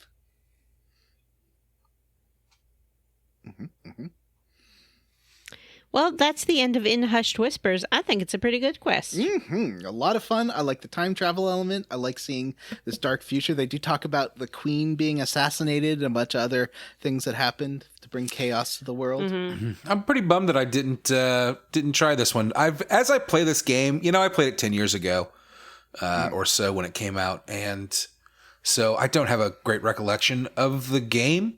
But like as I play it, I remember, you know, like, oh yeah, I did this. So I did the Templars, and was like, oh yeah, I remember this. I kind of wish I'd done the mages. That's all right. Yeah, I think the Mage Quest is probably the better one. So did you have them all Just join because you? Who doesn't love a little time channel? Like who? What's the result of this? Do the mage the Templars join yes, you, with the or at least mages. that's what? Yeah. Yeah. And, Yep, and it yep, changes. the mages are like, the big boss fight. thank you. Sorry, go ahead, Johnny. It changes the big boss fight at the end by the trebuchet as well, depending on who you choose. The boss fight by the trebuchet. We'll talk about that in a second. Yeah. Okay. Jim consents. So now we are back at Heaven. Haven? Dorian joins Heaven. the Inquisition. Definitely Haven. Haven. If we were in heaven, we've died, and that's not good. Yeah. We're back at Haven. Well, Dorian I'd be joins in the heaven. I don't know Inquisition about you. permanently. I would definitely be in hell. I mean, let's not beat around the bush. We all know where Matt's going. Straight where he belongs. Aw, bye-bye. Down. And it's time to close the big old breach. You know, the big hole in the sky? It's time to close it. Let's do it. It turns out it's not really an issue. We just gotta go there Yeah, and do it's it. weird how fucking easy this is. Yeah. I took the mages with me, and Solus sort of took charge, and he's like, mages, focus all your energy on the Inquisitor. I've been focusing, and I guess I didn't have him yet, but I've been focusing on the newer, because you play the beginning of this game, you don't have a choice in your party, really. It's just who you have, right? Mm-hmm. So now that I have Iron Bull and Vivian and Dorian, like, that's all I'm using. I don't care about, I've already spent time with the other ones. I don't care about them. Also, wow, harsh. Iron Bull's the best That's how I character in the feel, game, and Dorian is also delightful, and Vivian is a haughty asshole, and I love it. I was Do you love a haughty asshole? I do get Vivienne real mad at me all the time, and I'm like, look, you're pretty darn full of yourself for someone who trapped Marlena in a birdcage at La Maison Blanche. Oh no, it was Hope, sorry. It was Hope in the birdcage. I just find that no matter what I do, everybody disapproves. Like, it doesn't matter what I choose. They Matthew, all hate it. It's like in real life. I mean, I assume we'll that by talk the end of the about it when we game, get they'll to all have left and it'll Skyhold. just be Brawny, alone. Because they're all like, fuck you. When we get to Skyhold, I made some prisoner choices that only Iron Bull liked. Yeah, same. So, after we close the big hole in the sky, everyone is partying down at Haven until knock, there's a little knock on the door. Who is it? In my case, it was Cole, who you guys met in the Templar quest. I'm assuming that your knock on the door was Dorian then. it was a Dorian. Is there a mod to get rid of Cole's stupid hat? You can just It's put a him in a stupid different hat. It's hat. an amazing hate that hat, hat. and I wish I owned that So hat. much. A hat so Why do you big hate that it? he's had to bolt it so that it's always like folded up. It's just stupid. Yeah, like it's it's bad. big and floppy with like a big pointy bit. I hate it. I don't want to look at it. It annoys me so much. It's weird for me I love because that John I really hates his like hat from so sun much. damage. I really like Cole and his whole deal of being whatever the fuck he is. Like, I'm very interested in Cole, but I don't need another two-handed rogue in my party. I just don't need it. Sorry, Cole. He kind of has like an e-boy vibe kind of thing going on. Like he's maybe a cyber goth in his casual life. So Cole and or Dorian are here to tell us that Haven is about to be attacked. Crypheus is coming. Who's this again? You know, Crypheus. Dorian has Or the Cole. best. Dorian? Dorian has the best mustache in the game. He does He have a does. gray mustache. Listen, I am keeping my options open. I'm still flirting with Iron Bull, but I don't know. I'm really into Dorian. Me and Dorian might go all the way. I thought you were about to tell us that you were gonna grow a mustache. I thought Jim, I that's have a where you. mustache. I've been flirting. Look at my I've been face. flirting with the idea for a while. This is a mustache. I'm gonna go like if you went mustache only. Is what Okay, I I'm mean. too fat Like, for that. With a curly Q. Do you think I could? Should I shave the sides here, Jim, and just do the Lemmy from Motorhead? Oh yeah, that'd be great. I went a few Do the months handlebar? without trimming my beard at all earlier this year, and this was getting to the point where I could kind of pull it out I and don't like li- I twist don't it up like at that. the end. Yeah, I don't like the the idea hair of- touching my. I don't like it touching my lip. Oh, for me, I don't it's like the always idea of pointing smooching a upwards guy. and poking me in the bottom of my nose, and it's the worst. Oh, Oh, that's gonna feel so It's the weird. worst. I don't want In to fact, I smooch was- a guy with a crunchy, curlicued mustache. Ew. I was scrolling through the stream last night afterwards just to make sure it looked okay, and saw myself like rubbing my nose a bunch and realized that that's what was going on. Is I had some hairs poking me in the nostrils. It's terrible.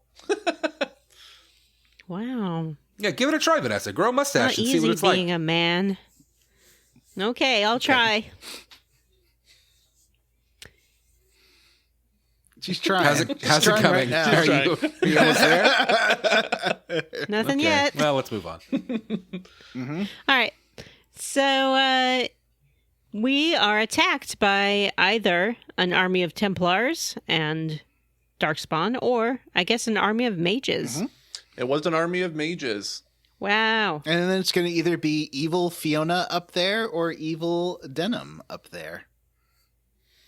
There were Evil some. Fiona? Yeah. Wow. Evil Fiona or evil Denim is the hardest boss fight in the game, if you ask me. Who's Denim? The knight captain who looks like my sister's friend, Dave Houghton from that guy. Montreal. Oh, Yeah. okay. The guy who Dave. looks like I Dave feel Totten. like I'm Montreal Dave. stuck in Scott Pilgrim Takes Over the World or whatever right now. Like just random references to people from Canada. So the first step of this battle is to clear off some trebuchets.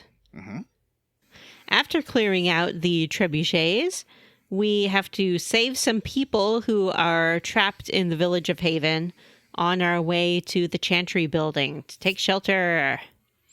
How many people did you save, Jim Banks?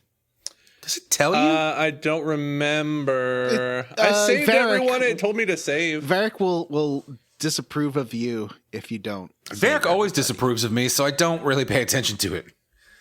Yeah, I'm pretty sure I saved everyone. I saved 3 people, I think. Is that the max?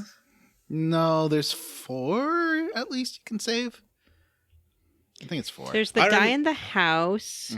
There's the 2 people by the exploding who are tied up by the exploding pyre. There's you can save another Another lady. yeah, the lady in the bar. You can By save the the house. blacksmith, Oh, right? that's That's right. a big. That's You one can for save sure. his stuff. You can save his stuff. You can save the blacksmith stuff. Well, you don't just can save his the stuff. lady Like, in the bar. You can well, I save. guess maybe you're right. He lives even if you don't save Yeah, him. no, I see what you're saying. But you help him is the point that I'm making. Yeah, you can help him. You can save another lady who's sort of under attack by a mob. So there's a lot of people to save.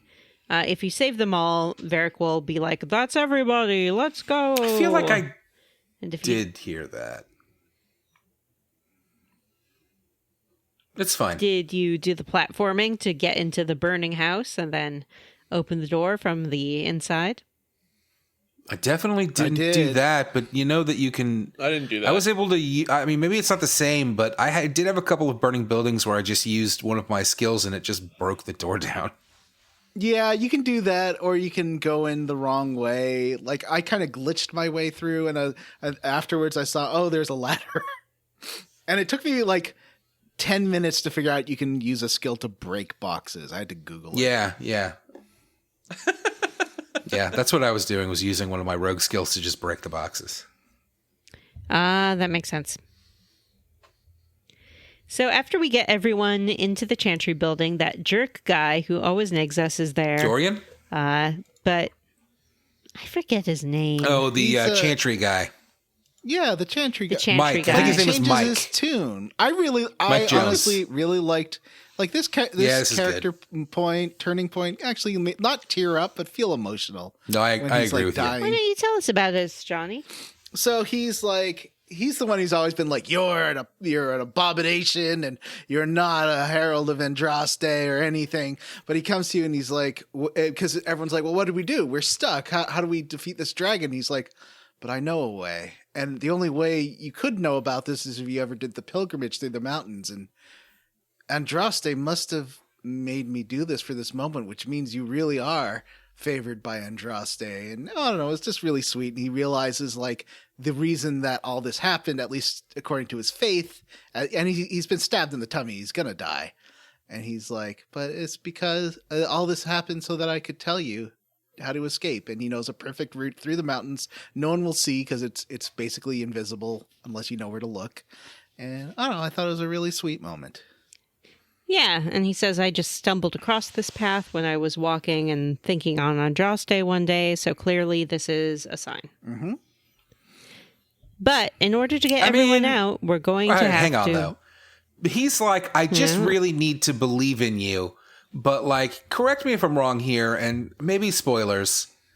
You're not chosen by Andraste though, right? Like they're all like, there was a woman that they saw in the rift and that saved you. But like, Well, you're right.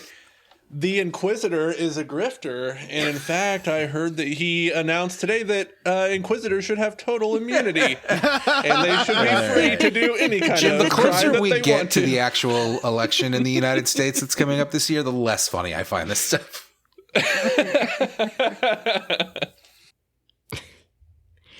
In order to evacuate everyone from the Chantry, we have to stave off Crypheus, who is just about to show up. Stave it off. 1, so- 2, 3. Now you can count to 3. We say a heartfelt goodbye to Cullen, who's like, "Oh, Inquisitor, Yeah. I wish I could go with you. Can you send but I him have out get to these do this people fight out." instead? No. Oh, actually, in my version, I've updated it so that it's Hatsune Miku who's in charge of the armies. Is that the You can't keep pretending that Vocaloid- Cullen doesn't exist. I'm sorry, is that the Vocaloid Japanese pop star? Yeah, Okay. yeah. She's You in are charge of slowly my turning armies. into my daughter, and it's weirding me. I was in her room yesterday and tried to count all the Hatsune Miku posters, and I could not. Here's the funny thing. I don't think she listens to any Hatsune Miku. She only listens to Melanie Martinez and Olivia Rodrigo. Hatsune Miku created Minecraft and is in charge of the armies in Dragon Age Inquisition. If only. So we head outside, and here we have the hardest boss fight of the game, Knight Captain Denim. Or Fiona. Like Levi's? So glad I didn't side with the Templars. I couldn't fight Fiona. She's my mother-in-law.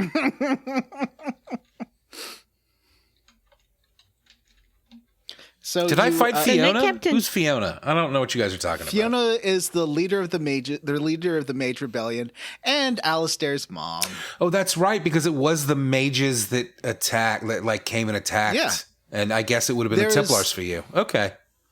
She was like standing next to Corypheus on the mountain, and then she comes like right when you were aiming that trebuchet to create a distraction while people escape.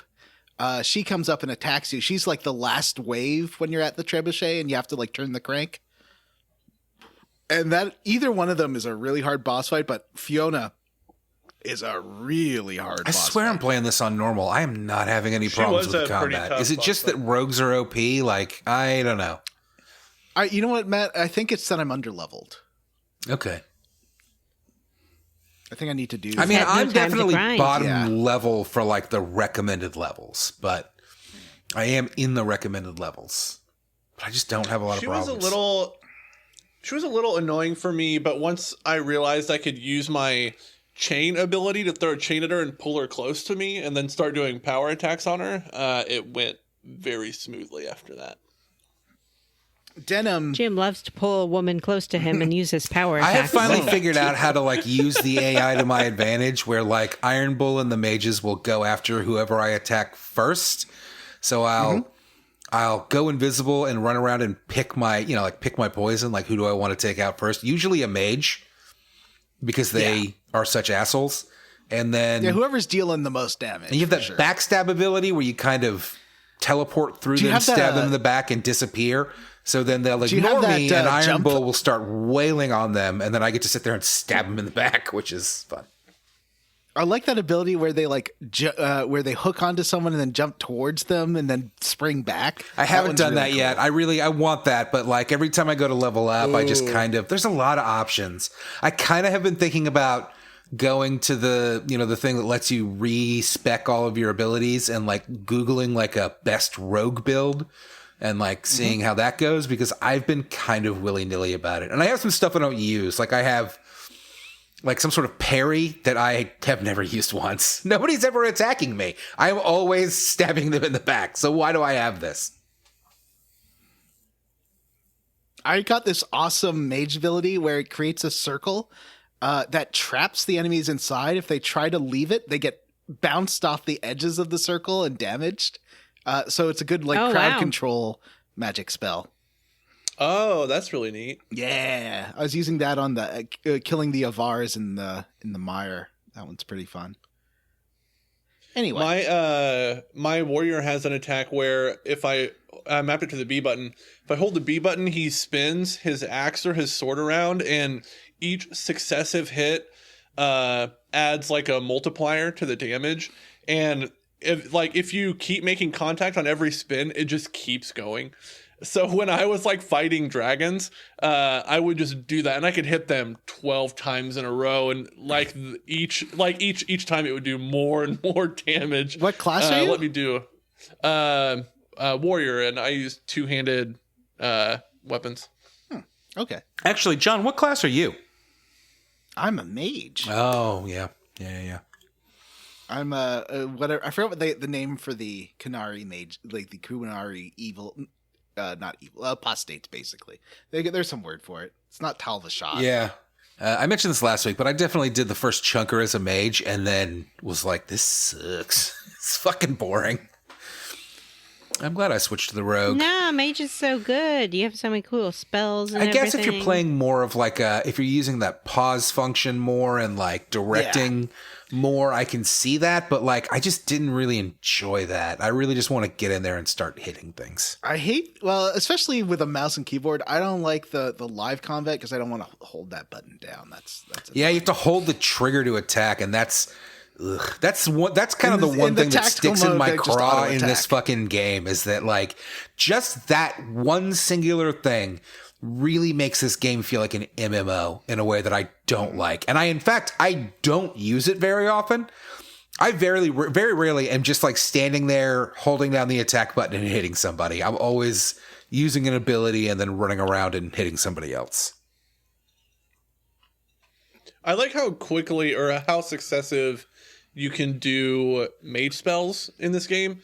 There's a pretty hefty cooldown time for abilities for my warrior. So like I'm like strategically using my abilities when I know that I can like chain them together well. Mm-hmm. Ooh. So the trebuchet thing is that you're trying to create a distraction. So you got to send, while you're fighting, someone's got to be cranking it. Someone has to be like watching and just cranking it, and you got to protect whoever's cranking it until the load is ready to be released. Yeah. We've all been in situations like that with someone watching and cranking it. No. John, you're probably Downtown Brown. You're the only one of us that's probably been in that exact situation. That's true. Jim, did you like that chat image I sent Yeah, you? that was really funny. That was like 10 years ago, though. That's good. All right, so we pull a Mulan, which I love. What a great way to describe what we do after we defeat Fiona or Denim. Well, first we get a little chat with Crypheus. He shows up and we get a chance to ask him some questions. I was like, I want to understand what's happening. And he's like, your understanding is not relevant. You're a thief. Give me back the anchor. And he tries to suck your light out of your hand, but he can't do it. Mm-hmm. He's like, oh, no, it's permanent. Oh, this sucks. Oh, well, time whatever. to Now I'm die. going to kill you. Yeah. Mm-hmm. And that's when we pull our Mulan. We run over to the trebuchet and we're like, check this out. I was just keeping And you we- talking. Mm-hmm. So I could do this. And we fire our trebuchet right into the side of a mountain. It does knock you into a convenient little mine hole. Mm-hmm. Yep. We A run plot hole, from the you could avalanche say. and yep. Fall into a little mine hole. Or Andraste guided the snow to push you into the mine hole. That's right. That's right. We come to and we have a brand new superpower. Ooh, I like this. Ooh, I like these two. Do you get, We can like, use- if you charge up all 3 bars, is it a bigger attack? I don't know. What are your abilities? Are they different depending on your class or no? Oh, I don't know. My ability is to open a rift Same that will as me. sort of damage Yeah, Mike can do it and too. harm the enemies. It's really powerful too. It does a ton of damage. Yeah, but you can't use it very often. It takes a long Yeah, it time to does. build up the power to use it. It's a real riftmit break. Rimit break. No. No, that's this is not. I know that we're Workshop we're that big and bring on it back yes later. ending on this show, obviously, but no, that's no, please, no, thank you.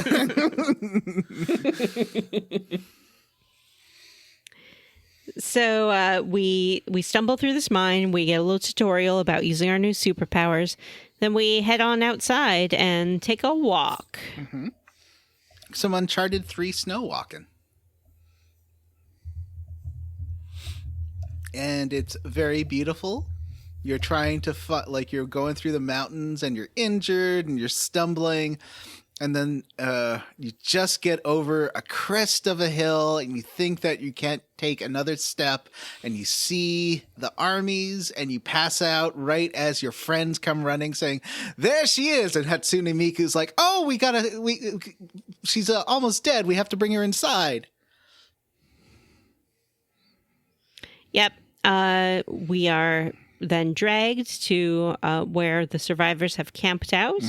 And we pass out. We wake up and they are arguing with each other about what to do next. And Mother Giselle. We talk to Mother Giselle and sort of talk about our I frustrations. don't know why, but I hate our talking to fears Mother about being the Giselle. Like, herald. it's I like, love Mother Giselle.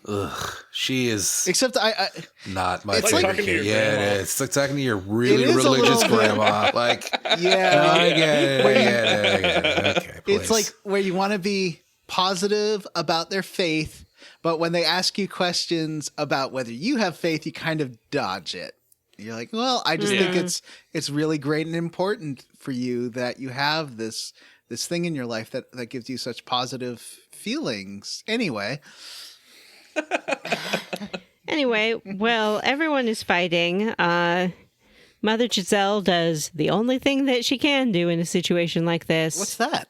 Opens her mouth and shadows fall and hope has fled. Still your heart, the dawn will come. And then she Liliana sings this starts. dirge Can somebody of that's a not song. tone deaf try singing that? Oh, wow. Wow. Absolutely burned. You are Slam on out of fire right now. nowhere. Apply water to burn.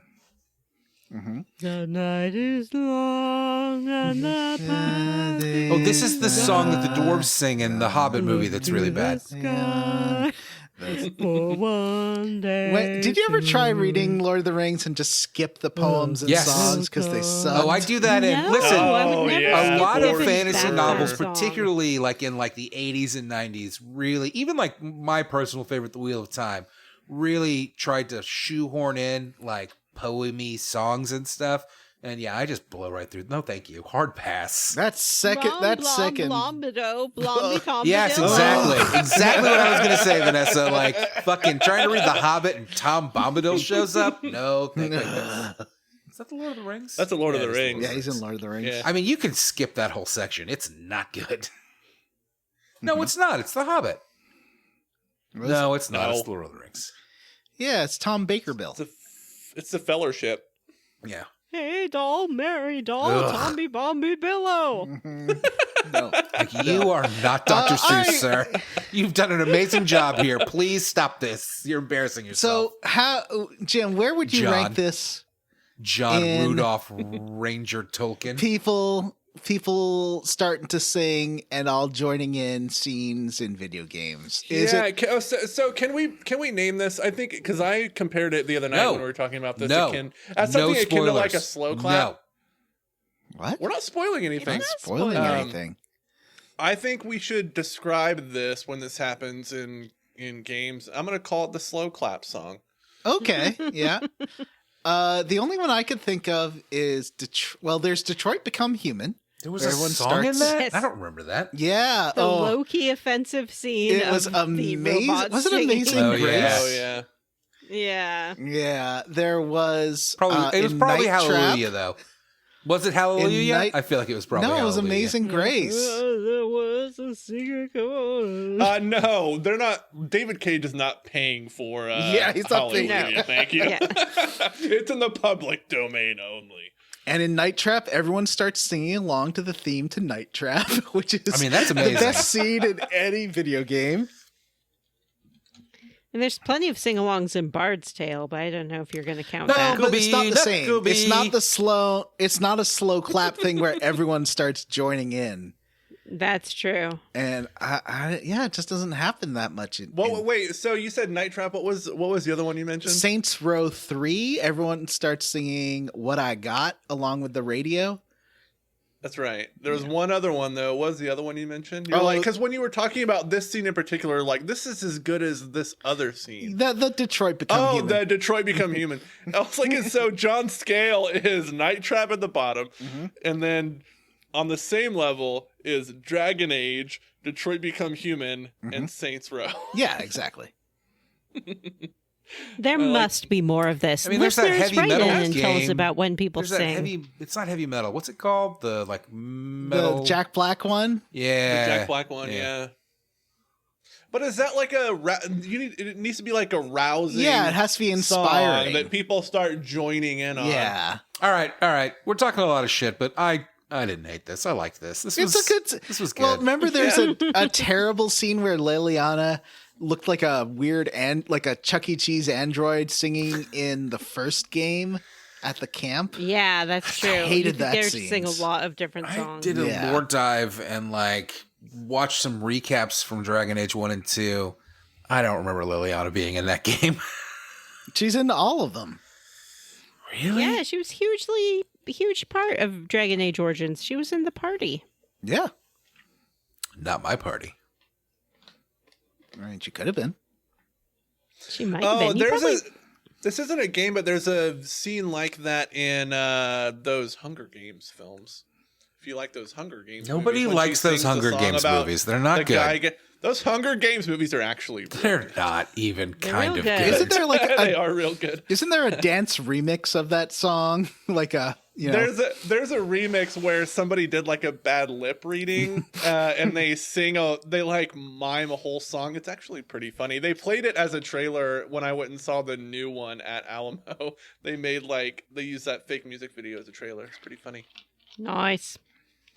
But I'm pretty sure there's a real dance remix that got some traction of that Hummingbird or whatever Mockingjay song. Or So after the song, because I'm an elf, I think Solus had a little special dialogue for me. He had calls this in me over, mind he's too. Like, oh, did he? He's like, hey, come over here. is Jim an Hey. elf? No. And he's told me, this like orb thing that Crypheus is carrying around. This is totally like elven origin. Yes. And you know how like everybody hates us because we're elves. They're totally going to blame us for this if they find out that it's from our people. So we got to keep this on the down low, my friend.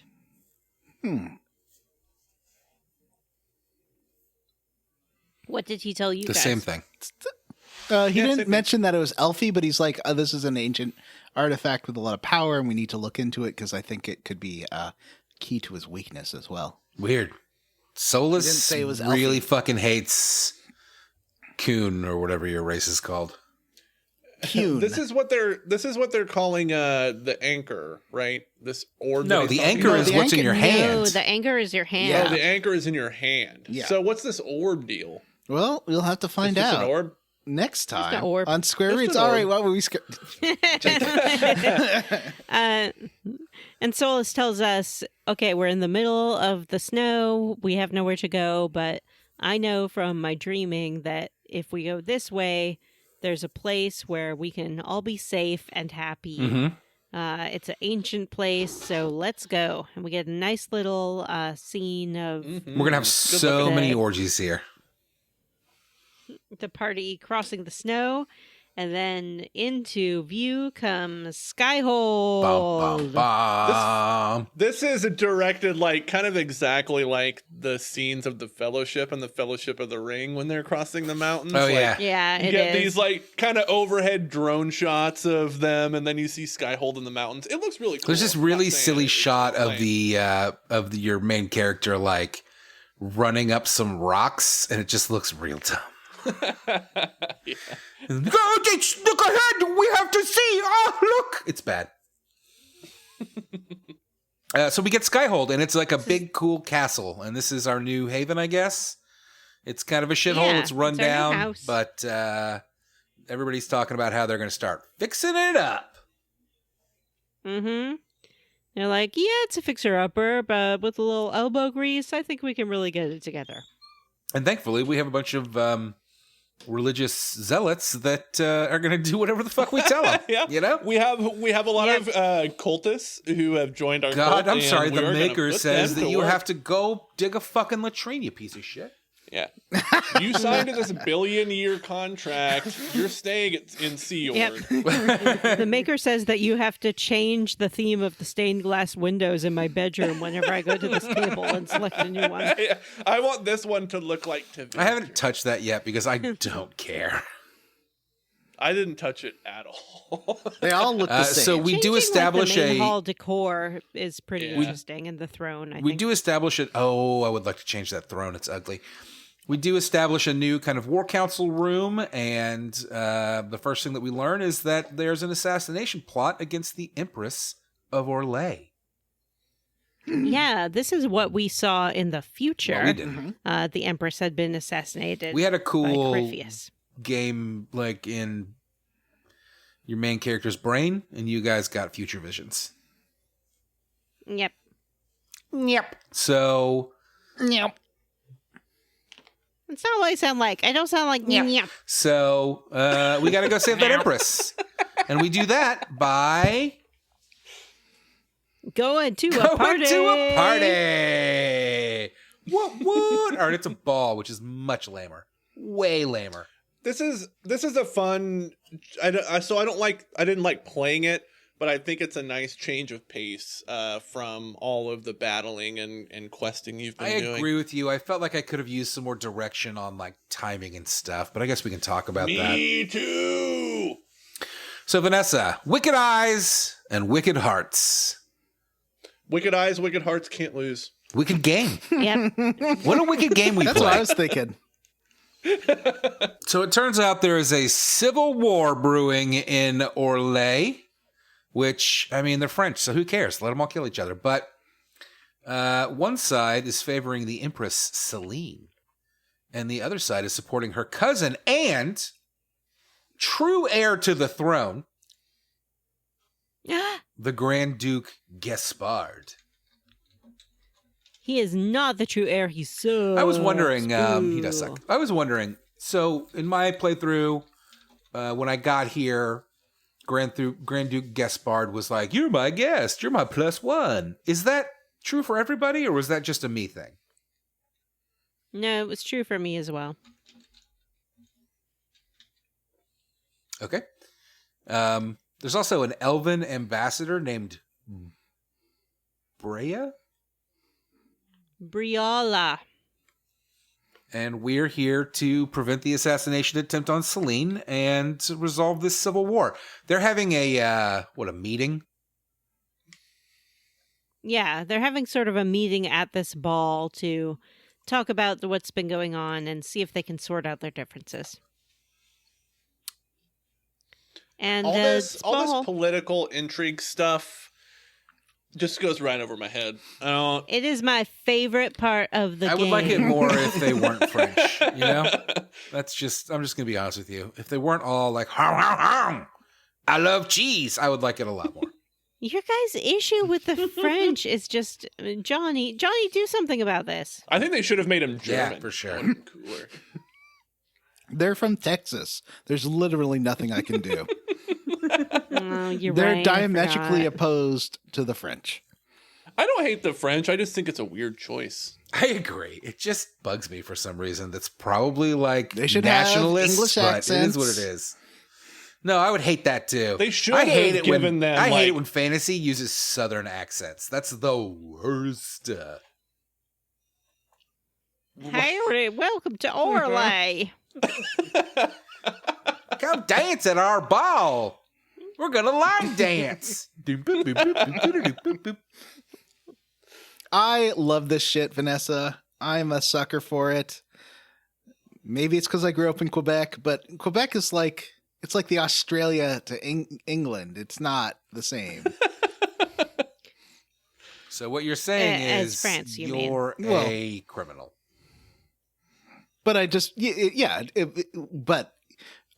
okay. Quebec is to France as Australia is to England. It's like an. I understand that. Yeah.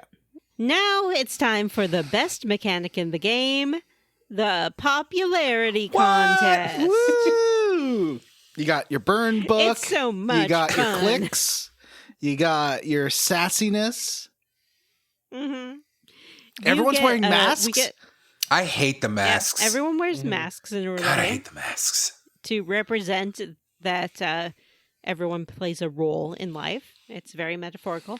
And we get to play the popularity game, which we get an actual ticker Yes. that shows us how many popularity points we What is have. the actual mechanic called? Like court favor? Court approval. approval. Yeah, Court court approval. favor. Yeah, is it favor or approval? Maybe it's approval. Or no, maybe favor. I don't remember. I don't remember either. I got the I just new- remember mine kept like mysteriously disappearing as I was doing not things. mysterious. I would do something and it would be like plus 30, and then I would go like there's a dancing scene that I'm sure we'll talk about. But as I was doing the dancing scene, it would just kept plummeting. Like you just lost 25 quarter. You basically have You to just not, lost another 20. You have to choose the answer that is the most vague answer possible. And if you do, you get lots of court approval. And if you choose an answer to a question that is direct, you plummet in court approval. Isn't there a I song in just don't Hamilton? have the stomach for politics. There's a song in Hamilton about this, right? About smiling. Yep. How does it and go? Not talking. Talk less, smile more. Mhm. That's all I'm going to do. I'm not going to get sued by Lin-Manuel Miranda. and not That's again. the part of I just Hamilton when got- Benjamin Franklin is like, come be a political animal with me, George Washington. And that's bad, right?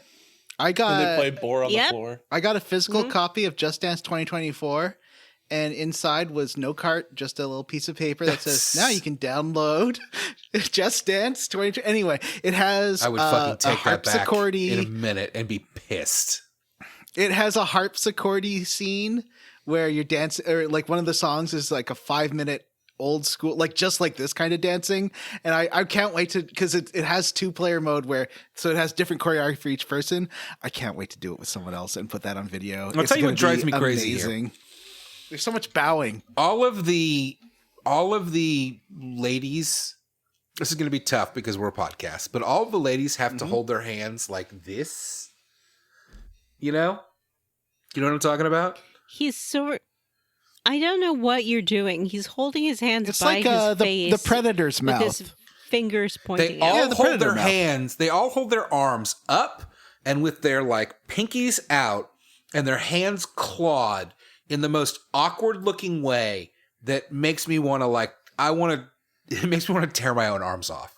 Yeah, that's basically it. You're doing it. Like this. Yeah. I can do it because I'm a lady. Just looking This is at how it. we're actually the most... Oh, like this. Yeah. This is how we're the most comfortable, but we've been Pinkies up. taught by society not to go around like this. It's wild. So the popularity contest, you start with 40 favor and you gain favor and lose favor based on your race and class, apparently.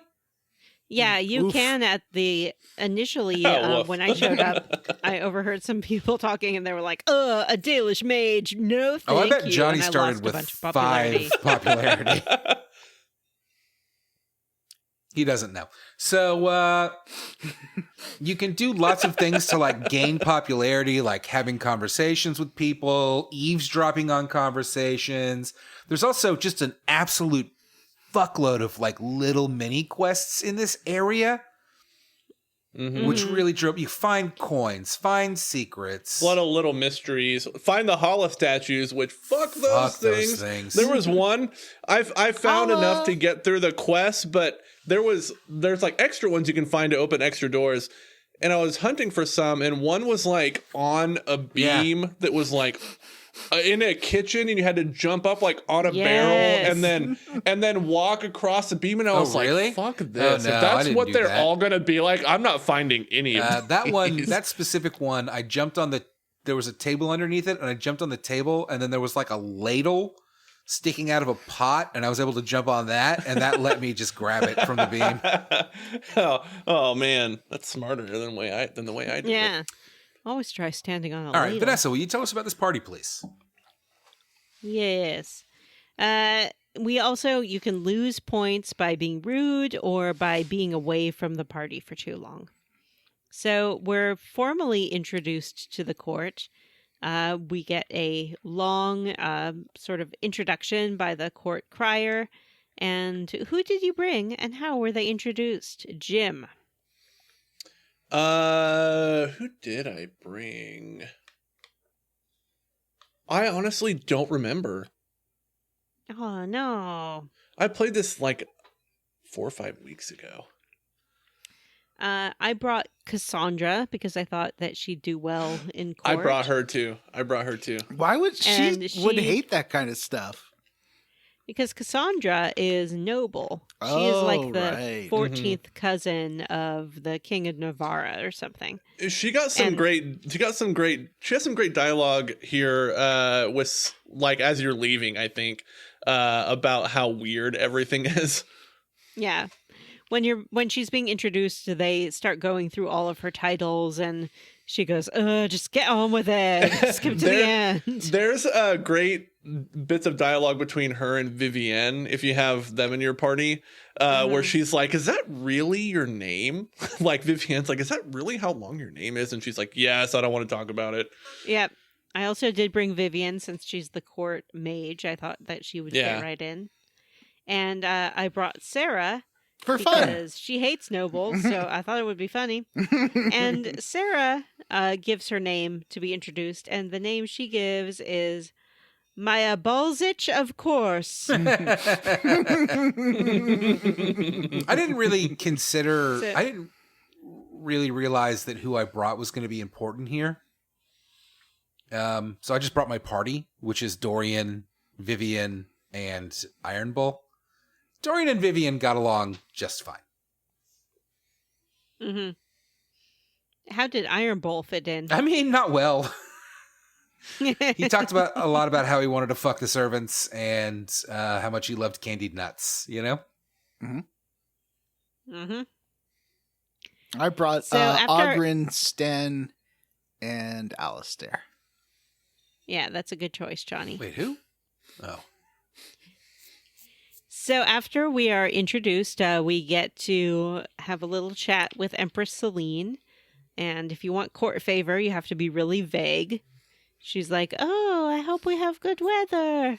And you can be like, oh, good weather can turn foul. And the court eats that shit up. They're like, yes, we love it. Points for you. So That sounds like the most boring fucking conversation I've ever heard in my life. No, it's like because you want to be God. the Maggie Smith of not like directly bitchy, but kind of bitchy. Yeah, it's kind of fun. Yeah. After our introduction and our chat, we can explore a little more. We overhear some servants talking about how people have been going into the servants' quarters, but not coming out again. Ooh.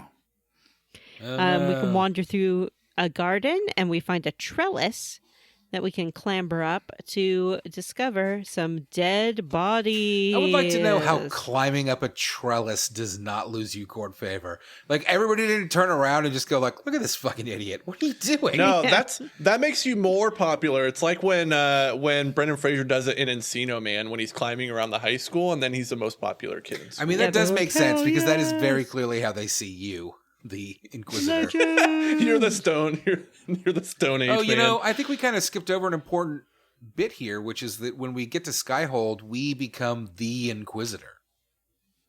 Oh, yeah, that's true. We didn't talk about that. They like give you a So, sword, which if you're not a warrior is a waste of fucking time. Why didn't they give me 2 Yeah. daggers or you a staff? No, here's your big sword. And you get to make a speech. I talked about how I was going to represent the Kunari and but represent to show that everyone, the Inquisition is by and for everyone. I sort of did the same thing, but with elves. I was like, elves rule, humans rule. I told them, I was like, I'm Andraste's chosen. I am your god now. Yeah, that's typically how I talk to people as well. But I'm trying to play as evil. I'm not succeeding at it very well. This is a real Jim Banks playthrough for me, where I'm like, I'm probably Yeah. gonna end up naked and a gray Jedi by the end of this, but we'll see. You want to be evil, but you're too polite. I want to be evil, but there's nothing that's really the evil option, other than when I had that dude executed.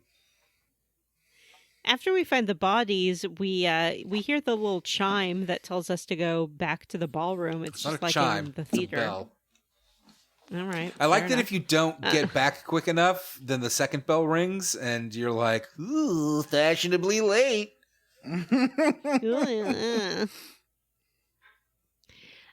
So we head back and we are interrupted by the Empress's occult advisor. Who is it, Matt? Boner alert! Wow. My favorite character in Matt's- this whole series and the Wow. only one that sticks in my brain. It's Morgan. I'm in love It's with her. Claudia Black. Yeah. It's Morgan. It's Matt's special girlfriend from Dragon Age Origins, Morgan. Mm-hmm. She's dressed in a fancy dress, not her trademark bra top. And She looks she's even hotter. just as bitchy and weird as ever. She's like, oh, I see you are here, Inquisitor. I'm Morgan. I'm very clever and very smart. I know everything that's going on, and you should go to the servants' quarters. God, you sound so catty right now. Like you're so mad about Morgan. I'm sorry, that's not what she sounds like. She's like the hottest person. She's the hottest sounding woman that I've ever seen in my life. And she just, everything she says is magical and perfect. And she's amazing. Did you like her in Farscape, Matt? Do you ever watch Farscape? I don't know. Matthew's giving me I the don't think I'm dirtiest, Farscape. the dirtiest look. I think that I implied he liked Farscape. Oh, I did watch Matt, a little she bit of was Farscape also- back in the day, and it was okay. And I tried to recently, like, I don't know, a couple of years ago, I tried to watch like the first season of it and just couldn't do it. I was like, it's not good. You might know her from Matt playing the voice of Chloe in the Uncharted series. The series that I've only played the first game of and don't like. She's not in that one. She's also a, Yeah. I played the first also few an hours of evil- 4 several times and really didn't like it. Does that help?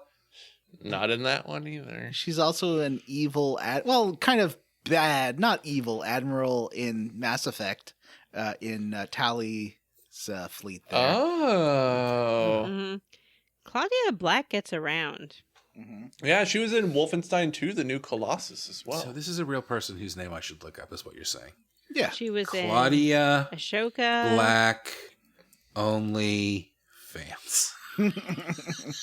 Shadow of Mordor, the Amazing Spider-Man game from 2012. Anyway, Mhm. She does tons of voice Destiny. work, tons of face work. yeah. She can do it all. Oh yeah, I recognize her from Farscape. Yeah. Anywho, we meet Morgan. Matthew has an orgasm. What Anywho, happens sir. next? Morgan gives us a key to the servants' quarters, and she's like, why don't you go see what's going on there? And you're like, the place that everyone's been going in and nobody's been coming out of all night sounds like a great idea. Cool. Thanks so much. Once you enter So the we head servants' down there. quarters, the game is like, you should probably re-equip your gear, which I found very annoying. It's so irritating. It We have needs, to all uh, get out of our party clothes, It needs an equip our optimal weapons. gear button. It doesn't have an optimal gear button. I love an optimal gear button. Don't make me think about Me it. too. Just Me too. let me hit O and put all the gear on. It I also tried could to be just very temporarily good apply about- your. It also could just temporarily apply your equipped armor stats to whatever this skin is and just let you pull your weapons out and be fine about it. But instead it makes you go into this shitty menu that is not pleasant to use. I feel like I only had to do this once though. Like Oh, no. I did it You have to do initially. 3 I did it. times. Weird. I don't remember having to do it that many times. companions Maybe that's don't why my have to be court favor was so re-equipped. low. It's only because it automatically puts you back in your fancy clothes. The companions will keep their stuff, but the second and third time you do have to at least re-equip your weapons, which was stupid. Interesting. So we find a bunch of dead elves, and we run into their attackers, and they are those. What are the bad guys in this? The Kunari? No, that's not it. The Venatori. The Venatori. The cultists that Alexius was involved in. I guess I sort of glossed over that Alexius was like, oh yeah, I'm totally in a cult. We're called the Venatori. It rules. Who's Alexius? He's Alexius Felix's is the dad. time travel guy. Yeah, he was like the bad guy of that time travel plot. I kept getting confused. But, like, I kept getting the words Tevinter and Venatori confused. Well, they're Because they're very the similar. Venatori are from Tevinter too, which doesn't help. Well, Corypheus Yeah. is from Tevinter. Yep. Crypheus He was a is. Tevinter Corypheus. magister, yeah. Corypheus. Mhm. If you call the- Dorian a magister, he gets upset. He's like, not all Tevinter people are magisters. Even if they're I mages. talked But to doesn't Dorian. he become a magister, though? Spoilers. Wow. I don't know. Shut up, Jim. Jeez, Jim. I talked to Dorian and he was like, "Did you know we're related?" And I was like, "No, does that mean we can't fuck?" And he was like, "Don't worry about it." Wink. Oh, wow. That's how they roll in Tevinter. Okay, he didn't say fuck, he said flirt, but it was basically the same thing.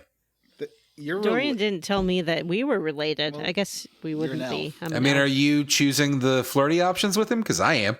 I don't know why I love flirting with Dorian. Matthew yes. didn't make Brawny Jandin a dwarf. It seems like that would only make sense. Because dwarves don't make good rogues. Yeah, they do. Varric is a rogue. Yeah. I usually And play he a dwarf sucks. rogue in my personal playthroughs.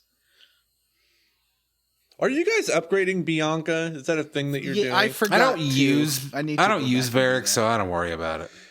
Yeah, I was like, should I be doing this? And then I realized how much more damage he was doing with 2 daggers rather than any form of Bianca. And I was like, okay, he's just going to be a dagger guy. But he loves Bianca. Yeah, he does love Bianca. Wink, So- in more ways than one. We travel Wink, through the wink. servants' quarters and into Get the it? gardens, and we find a corpse Mm-hmm. with indications. sort of Yeah, go ahead. There's an indicator that Gaspard is responsible for the murders. His like token or something is near it. You know, if you're going to murder someone, Don't leave your- a token. Yeah. Don't leave your token. And all of the servants are dead as well. It's just death Yeah. everywhere. And then the Venatori attack us. There's one special Venatori who's like an acrobat bouncing around, Yeah, and we have to chase him down. and I think it's a she. I could be wrong.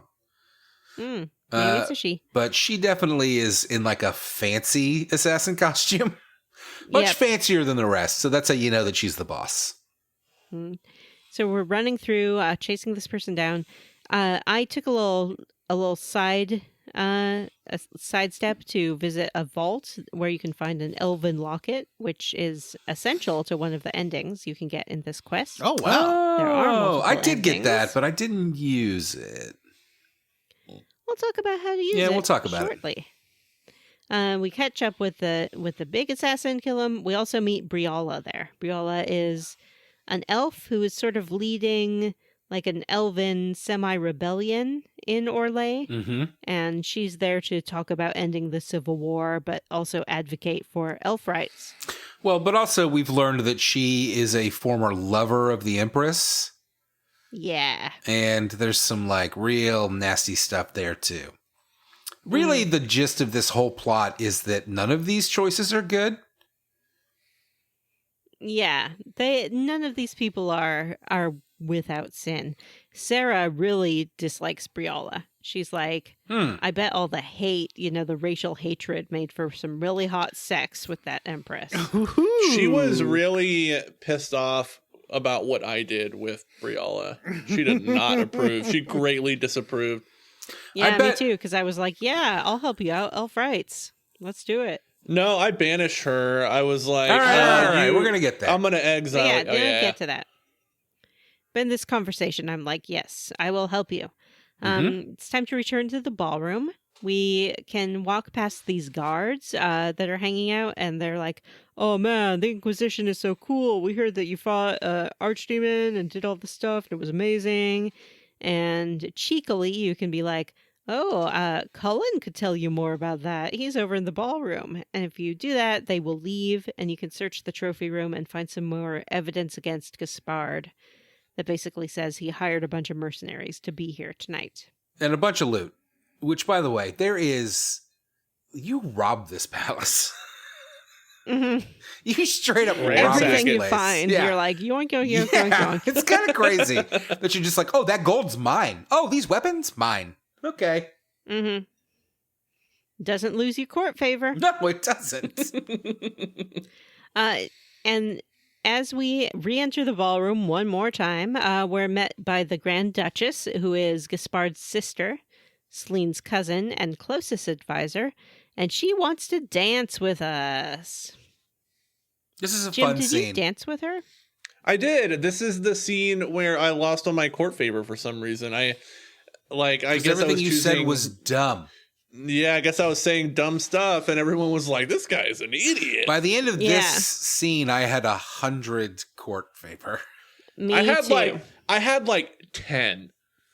I mean, I just want to say, it explicitly tells you, oh, the first time you fuck up, it's like, oh, you have lost court favor because the Orlais value subtlety and non-directness. So don't do that again. And I just want to be clear that then you chose to go through the rest of the dialogue options, choosing the worst options possible. Do you understand what the word subtlety means?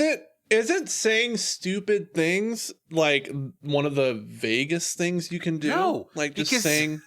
You always have 3 options, and one of them is like, "Oh, what do you think?" And then the other 2 were like, "I want to fucking support this person," or like, "Who do you support?" Like, it's not hard. Yeah. Well, I was not good at it. I mean, I'm going to give you some credit and just say you weren't paying attention, which is fair. I don't pay a lot of attention while I'm playing this game. Was I skip watching through the dialogue as quickly as possible? No. Hit that X button to skip through the fucking talking as fast as possible. I don't care what you say. You guys are missing the best part of this game. You get to be the pretty princess inquisitor, queen of the court. I did really like this dance scene. This is fun. This is cool. So you have this nice dance scene where you sort of try to warn her that Celine's in danger. She indicates that you should check out the abandoned royal wing. And for me, instead of running and doing that directly, I went and talked to Briala, who's hanging out, and I was like, hey, Briala, check out this locket I found. And Briala's like, oh my God, that's my locket. Where did you find it? Celine kept it? I can't believe it. And I was like, oh yeah, I guess she really cares about you, huh? And Briala's like, I don't know, maybe. And then I went and talked to Celine's 3 ladies in waiting. I love them. These 3 identical creepy women. I like how they always each have them. to have a word in. It's very much like this podcast. Yeah. And we can tell them about the locket, and they're like, oh no, we'll get Celine. And Celine will be like, yeah, it's Briala's. I kept it. I don't know why. I guess I'm sentimental. Like, I had to dump Briala for political reasons. I really regret it. Blah, blah, blah. So after that conversation, I had a lot of these same conversations, but I refused to admit anything. I always felt like I didn't have enough evidence throughout this whole thing. So I always would go talk. I talked to her. I talked to Gaspard. And I would always just kind of ask them a few vague questions and then be like, all right, I'll talk to you later. Oh, Matt has performance anxiety when it comes to confronting royalty. No, I did that too, but I was upfront about the locket. So we head to the royal I like wing. to lock it. I like to lock Lock it. Pop it and Lock lock it. it. Yeah, pop it and lock it. Lock it. So Do we you head to think the. Gen Z knows what popping and locking means? No. They don't know Like, anything. if I ask my daughter if she understands what pop and lock means, I wonder what she'd say. She didn't know who Finn Wolfhard was. Yesterday, I asked her. I was like, "Do you say no cap?" And she said, "Ew, no." Today, Haley explained to me that instead of saying YOLO, her generation says do it for the plot. I don't even know We what used that to say, means. do it for the vine, you know? What does plot refer to? Your life? Yeah, the plot of your life. Oh, I thought it meant like No. your grave plot. No. I never stopped saying do it for the vine, and I never will. Yeah, do it for the Do vine. it for the I'm gonna vine. be real with you, Vanessa. Do it for the vine is better than either YOLO or do it for the plot. I think do it for the vine is embarrassing because it's a very specific period of time that you're obviously still like nostalgic for. People Do were it for the making vine. vines for like a year. 6 seconds of content. It was her teenage years, Jim. Give her a My- break. Yeah, my Yeah, 2 yeah. years. Just to be clear, my son, who is 12, loves watching Vine compilations on YouTube. And I have I watch never Vine in my compilations life on YouTube all the told time. anybody to watch Vine. So for him to have discovered this and to love it so much is very funny to me. I don't You know if know you've what? ever I'd say seen Juan's Vine compilations, but that guy was fucking hilarious. I think a lot of those old vines still really hold up. Still pretty funny. Yeah, in a way that TikTok never will. You're welcome, Gen They're Z. basically TikToks. They're basically Yeah, TikToks. except for TikTok sucks. They're just old manning right now. I guess so. Hi, All Miss right. Vine. Where's my noom? Vanessa, So the royal wing. To the royal wing. We hear a scream and rush in on a young elf girl being attacked. We save her, and she tells us that, oh, Briola sent me up here to search the Duchess's room, but then I got attacked. I guess it's just a coincidence, or I don't know, maybe it's because I know about Briola's affair with Celine, Yeah. and so she This is also sent me here dark. to get killed. Mhm. I sent her to So- go live with the Inquisition. I was like, we'll take care of you. Don't worry about it. Yeah, I did too. We can also, if you have enough Hollow statues, get into Celine's room and find a very special situation. Please tell me what, because I Oh. couldn't get in. So if you enter Celine's room, you find her bed, which is like in the middle of this platform upstairs, and there is a naked man tied spread eagle to it. And Oh. except he's wearing a soldier helmet. And you come in and he goes, oh, it's not what it looks like. I wish it was what it looks like. But, you know, Celine kind of got me in here and made me think that something was going to happen. So I told her all about how Gaspard hired me as a mercenary and brought all these mercs here. Oh, She totally knows about the whole thing. And her plan is to, like, let him slip up and then execute him for bringing all the mercenaries. Is so he that's showing why. whole? So that's why she thinks that she's going to like come out on top here. Yeah. I feel like She that's a already big knows. missing piece of the puzzle that I didn't get. Yep, it's very essential to go see this spread-eagled naked guy. Also, for a minute, Um, I was real excited about some bi representation in this game, but no.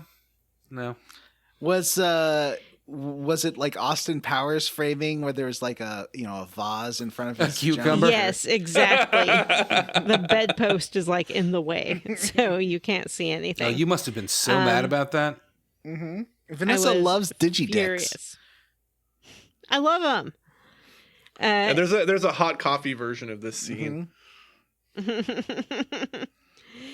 So after this, you have the option of letting him go, getting him to like testify against Celine, or you can just leave him tied to the bed, which is what I decided to do.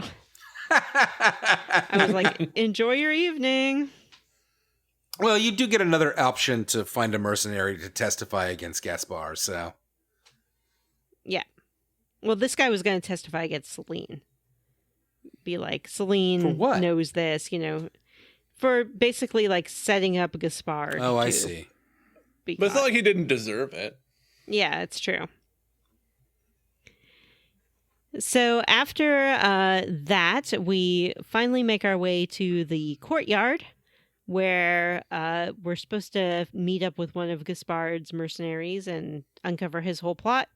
But who should be there instead but the Grand Duchess? Well, there is a mercenary, and he's like, oh, I owe money to Gaspard, and he sent me out here. And you're like, you think this is about a debt? No, it was the other way idiot? around. Oh. Gaspard owes money to him. So he's like, I didn't think a bill would be this important. Mm-hmm. But then the Grand Duchess reveals herself, and she's like, hey, it's me, the Grand Duchess. I've been working for Crypheus this whole time. Okay. All right. Hang on. Hands up. Who knew just from the first time you looked at her with her Proud Boy cut, who knew she was a villain? Yeah. Okay. Because I did. Mm-hmm. She has like, Johnny, who was that 80s blonde power builder woman with the blonde, very short cropped hair? Susan Sarandon. 80s? Jane Fonda. Oh, are you talking about Cynthia Rothrock again? Joan Rivers. Am I? I don't know. She wasn't a power lifter, though. She was a martial artist. Janine Garofalo. I don't know who you're talking about. Bodybuilder model. This is very important information that I find out. Vanessa, go on. My searches have just got me like AI images of blonde men. I do kind of like that AI has destroyed Google. Yeah. It has. It has made it completely useless. So the Grand Duchess is like, surprise, now my men are going to kill you. But we notice a little glimmer in the air, and the Inquisitor opens up a rift, and demons come pouring out. They The Inquisitor kill the dards. does? Yeah. Oh, I see. Mm-hmm. They try to kill us. We kill the demons. We close the rift. And now it's time to make our way back to the court. So we head back. I had enough court favor to confront the Duchess in front of everyone and basically call her out. Jim, how did your confrontation go? I didn't have a lot of court favor. I had to just basically kind of like, I did lay it out in front of everybody, but I came to like different conclusions than you guys did. I guess on like what to do with everyone. I had a lot of evidence. I'm sorry. I had to run to the bathroom. I just want to quickly say, AI may have destroyed what was left of Google. Google destroyed itself. Yeah, that's true. They destroyed themselves by ruining their own algorithm to push ads at you before helpful information. So, frankly, we should thank AI for putting the nail in the coffin for fucking Google. But Also, what I will we didn't go think to that. next? I thought that the Grand Duchess opened that rift. I was pretty sure it was the Inquisitor. I don't know. Listeners, we're going to need your opinion on this because I don't think so. Well, anyway, in front of the court, I was like, hey, this Grand Duchess, she's trying to kill Celine. She's working for Corypheus. She sucks. Everyone believed me because I'm so popular. Because you danced so good and... Because I danced so good. And then it was time for a little powwow with Briala, Celine, and Gaspard. Let's go through solution by solution. Jim, how did you resolve this civil war? I kept the Empress in place. I arrested Gaspar. And I exiled Briala. Matt. I'll go last. All right. I kept the Empress in place, but I convinced her that Briala and I had been working together the whole time to save her life, because Briala is still super into her and loves her. And Celine was like, "Oh my God, Briala, you did this for me?" And Briala's like, yeah, of course I did." So Briala and Celine were reunited as lovers, so Briala can continue to work for elf rights. And Briala is made a marquis in the court as the Orlais' first elf member. I just want to point out that when we find the elven servant in the royal chambers that Briala sent there to die. Yeah. She says that Briala must have sent her there to die, not just because she knows about the affair, but because Briala's own alienage was burned to the ground while she was banging the Empress. Yeah. Listen, they're not great people, but sometimes in politics you do what you think is best for a nation. Well, I decided to do what I thought was best for the nation, which is that You instead didn't of... let me finish. Okay. And Gaspard got executed because you can only have one special favor. Yeah. And I used mine to get the Empress and Briala back together. I decided that what was best for the Empire is that I would not confront the Grand Duchess at all. And instead, I waited until she assassinated the Empress, stabbed her right in the tummy. Oh my God. And then once I killed the Grand Duchess, I put Gaspard on the throne, but with Briala as the puppet master to Gaspard, and Briala as the puppet to myself. Because none of these pieces of shit deserve to run this empire. Clearly, there's only one person qualified, and that's Bronny Jandon, rogue extraordinary. I bet that's going to have big implications for your Dragon Age 4 playthrough. Yeah, no, you'll definitely import your save into. Definitely import my saves like I've done for all of these BioWare games. You know how I've always imported my saves? More like I'll play Dragon Age 4 and be like, I don't remember what I did. Who's Briala? Yeah, for sure. I was playing from a perspective of trying to choose the evilest option, because I appreciate the fact that this game, unlike the Mass Effect games, where your only real evil option was just like fascism, this game tries to give you like a more nuanced set of choices, which comes down to none of your choices are good. But I like it because I think it's better. But it also kind of sucks in that there is no just like, you're an evil piece of shit, you know? Like, I can't just decide to side with Corypheus, which is what I would kind of want to do. But he's terrible. Yeah, well, what if I kill him and then go to Black City myself? Well, why would you want to do that? The last time someone went to Black City themselves, the Maker abandoned us. Yeah, it cost the first blight, didn't it? Seems like a real piece of shit, this Maker, you know? I mean, I don't know if you've looked at the world as it exists today in the world of Dragon Age, but it's not good. That's Andraste's husband you were talking about. Andraste also seems kind of like a piece of shit. Andraste was just a barbarian. You shut your mouth. Wow. Just some fucking barbarian that was like, I've had a vision, and now I am the bride of the Maker. No. Matt to Joan of Arc could get bent. It's not Joan of Arc. There's something I want to talk about. Jesus. Something I want to talk about. I've been saving it for the end of the chunker. Okay. At the end of the Mage's Quest, in Hushed Whispers, there is a sort of bursting open of the doors of Redcliffe Castle.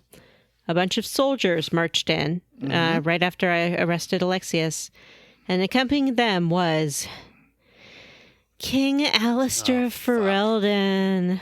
Aw. My one true love. It was just Queen Can't what's talk her shit to face you for after me, all my, like, Honora. boner alert orgasm talk about Morgan. Yeah, But I exactly. want it was to. just it was just Honora And for me. it was no, for me it was Alistair. Lady boner Voiced alert. once again by Steve Valentine. And he shows up, he's like, "Oh man, you mages, I really want to help you out, but you dang fucked up. Dang you dang allied fucked up. yourself with Tevinter. So now you have to go be with the Inquisition." And you're like, "Hey, what's up? What's up, King Alistair? I'm the Inquisitor. Not quite yet, but I'm gonna be really soon. Look at my glow hand. It's pretty cool, huh?" And he's like, "Yeah. I gotta get going. Goodbye." But he will, from the war table, occasionally send you letters and ask you to do little missions for him. And let me tell you what, he has got one heck of a glow up in this game. Oh, really? He looks great. Ooh. Glow up. I'll send a picture to the group chat. Does he have HGH jaw or something? I don't know. He just looks nice, you know? He looks glossy. Okay, just keep sending the same picture. Oh, that's Jim that sent it. Yeah. Jim took my picture that I sent of the guy strapped to the bed and cropped his armpit out because I guess his armpit was bothering No, Jim. I drew a little cock on him too. I don't know if you guys can see. I didn't. Oh, Oh, yeah. yeah, it's very teeny Thanks, tiny. Jim. Oh I wow, see it. Jim just got himself banned from the group chat. Yeah. Surprise. Alistair looks like he's ill. Like he's got that clammy, glossy look of a. Dare you? Feverish He's man. glossy. He's glistening. I mean, he does With look the like a exertion. Middle Ages style man that hasn't bathed in 6 months, so his face has a inch of grease on it, you know? Mm-hmm. Well, He that's looks like a probably true. Madame. He looks like a Madame Tussauds. His lips are so- wax sculpture. His lips are so pouty. Yeah, they are. I don't know. He's a ginger. I just don't see it. So, yeah, that's all I want to talk about. I've also been romancing Solus a little bit. I guess Ew. this is Vanessa's romance corner. Solus is great. Solus is very intelligent. He knows about a lot of things. He likes being an elf, and He's bald, and at everybody first he knows was that bald men are disgusting. well, at first he was like, "Hey, Did he offer to you grow his suck hair at back? being an elf," and I was like, "Hey, bud, maybe you suck at being an elf." And he's like, "No, I don't." And so then I asked him for a whole bunch of advice and information. He really likes lecturing me and teaching me things. So Vanessa then- loves to be mansplained to. Yeah. So then he was like, "Hey, let's hang out somewhere." This was at Skyhold. And suddenly we were back in Haven. And he's like, "Check it out. There's the big breach in the sky." And you're like, "Whoa, I already closed that. This must be the Fade." And he's like, "Yep, we're having a lucid dream together." And in that lucid dream, we shared our first kiss. Wow. I'm sorry. With Solus? Yeah. Ugh. Yeah, it's her husband. That's why she made an elf. You know Mage. Dorian's in this My game, Inquisition right? husband. Yeah, but she Dorian can't doesn't be. like girls. Yeah, he doesn't like girls, so she couldn't be Oh, a pretty really? princess and Yep. romance. It's like Sarah. Sarah doesn't like boys. Yep. Couldn't romance Dorian. I didn't want to romance Iron Bull because I don't believe in bestiality. And what other options did I have? There's no other men in this. Yeah, it doesn't feel like there's a lot of options just in general for romances. I don't know. For me, it's like, I guess I have Iron Bull or I have Dorian. They're the best. Here's my problem. Johnny years ago spoiled Iron Bull's romance for me when he told me that he makes you sign an S&M contract or a BDSM contract. Whatever. It's 50 Shades of Grey, and I'm not into it. Iron Bull's literally gray, so It's true. even shadier. But Matthew, I will say the sex scene reward. I think will reward if you do that effort. That sex scene is Vanessa, have you seen that sex scene? The dwarf. Yeah, I've seen it. I don't know if it's. I think it's different if you're a dwarf or a human in some ways. Listen, I've said I'm keeping my options open. We'll see, but I'm leaning Dorian. Okay. Okay. I know that this is Brawny Jandon, and I should be playing it as if I was you, but I have to insert myself into it a little bit, and I love that mustache. He Love has that to mustache. insert himself in a little bit. Also, he's too. a fancy little lord boy. Like, I like it, you know? Mhm. And Iron Bolt wants to, like, tie me up and stuff, and I'm just not into it. Yeah. Ick. So that's it for this week's Chunker. Next time we'll do Here Lies the Abyss. I feel like we should do something else too, but I don't necessarily want to do another main story quest. So we'll just, like level up and run around and have a good time. Yeah, that's a good idea, because there's a lot of stuff to do. We didn't even talk about the castles. We'll talk about it next week. Yep, we'll talk about it next time. So at this point, in the game, you can really unlock a whole bunch of different areas and run around and have a good time. And also complete Here Lies the Abyss. Get that kitty collar, fight some dragons, do the marshes. We haven't even talked about the marshes. We Go to the haven't Storm even. Coast. Maybe we talked about that. Yep. We're talking about a little bit, but there's so much to do everywhere. I did finish the marshes. I like going to each area and doing a little bit and then being like, I'm never coming back here. You get the easy PowerPoints and then leave. I did a lot in a lot of the areas. Well, you hit a point where, like, just particularly at this junction of the game, you like a lot of these areas you can unlock a new castle for yourself. And then after that, it's like, okay, go around and collect the shards and maybe also the mosaics. Mosaics? Some are actually bigger than you think, because you can unlock operations that unlock like other sides of the map. So if you run into like a bridge that's out, you can unlock a bridge building operation that you have to do at the war table, and then you can access the rest of the level. There's a few like that. It's crazy. And then what? So There's maybe a next second time, castle? in addition to doing What's the point? Here Lies the Abyss, we can all think of a quest that we want to talk about that we run into just out in the world. Yeah, Does that sound like fun? That does. Yeah, that's funsies. All right.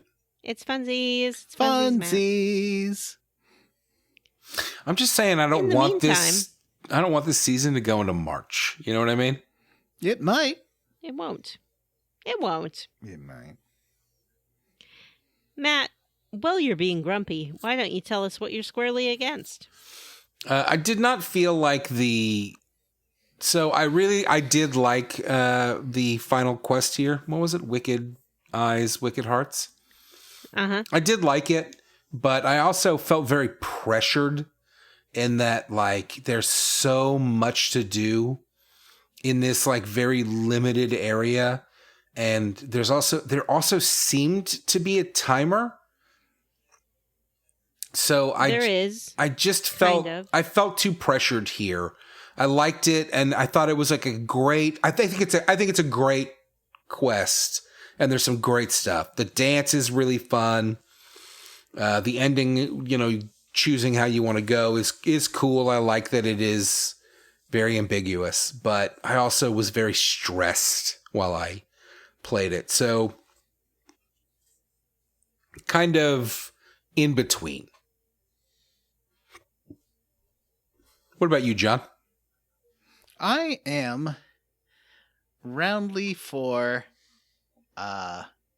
there's some really good emotional stuff at the end of Haven, I thought, with that Chantry guy kind of doing a face turn at the end, and then with the song, I think worked really well. That scene was very inspiring. It's nice hearing lots of people joining in a song like that. I don't know. It was nice. What about you, Jim? I'm roundly for Dorian. He's a cool character. I didn't recruit him immediately. And if you do the what do you call it, Templar quest line, he shows up and to tell you to evacuate Haven because there's an army coming. And then to recruit him, you have to talk to him at Skyhold. I didn't talk to him at Skyhold for the next 10 hours. You mentioned It's only that. like You mentioned yeah. that, and it took me like 20 fucking minutes to find him. He's so hard to find. Yeah, he's up in the library. And I didn't recruit him for a long time, but once I did, I was like, oh, I really like this guy. I like he does fire magic, whereas my Vivienne is leveled up in ice magic. So it's a nice change of pace, and I think his spells are really powerful if you level him up. And I like the way that the armor looks on him. He's got a cool armor design. I like that. Yeah, he does. I don't know. It changes every time you re-equip them, but I found one that had him in like yellow and blue plaid that was hideous, but I kind of loved it. Mhm. You can, in the armory in the basement, tint any armor to kind of change. Yeah, I did that a lot. Well, not to like my party characters, but to my Inquisitor, I did quite a bit. Jim, ask me what I'm squarely against. Oh, Vanessa, what are you squarely against? I'm roundly for the party. As an official girl gamer, I love parties. I love social sims. I love fancy dresses. I love being the prettiest Princess Inquisitor in the court. I like getting popularity points. I found the whole thing very satisfying. Unlike some of you, I love political intrigue storylines, and I could play a whole game of this kind of shit.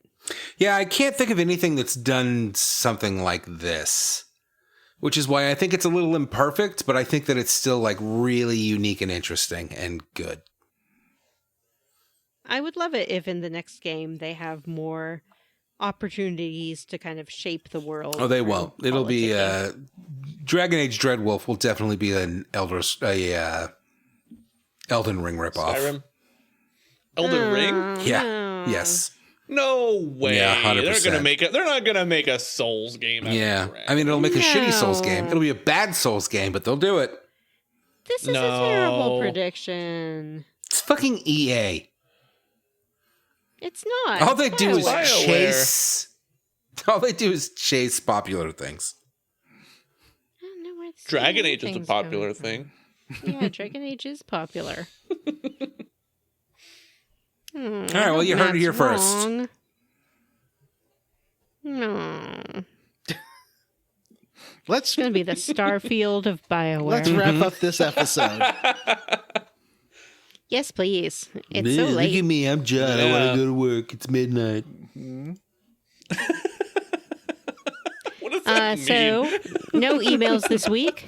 Someone describe the Patreon, and are there new people in there this time? Yeah, John updated. Oh yeah, John, did you did. Good update job, it? We just Johnny. reread them last week. We just did not. Hey, John, since you updated the Patreon, why don't you tell us about our Patreon? Okay. Well, we have a Patreon, and it has levels. There's the $5 tier, which gives you everything, like voting on upcoming games. We're going to be doing a vote, in a month or two, whenever we're getting close to the end of Dragon Age Inquisition.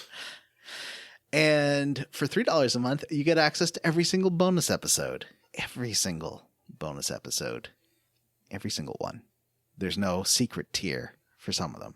Last month's bonus was an end of the year wrap up. I think you'll like.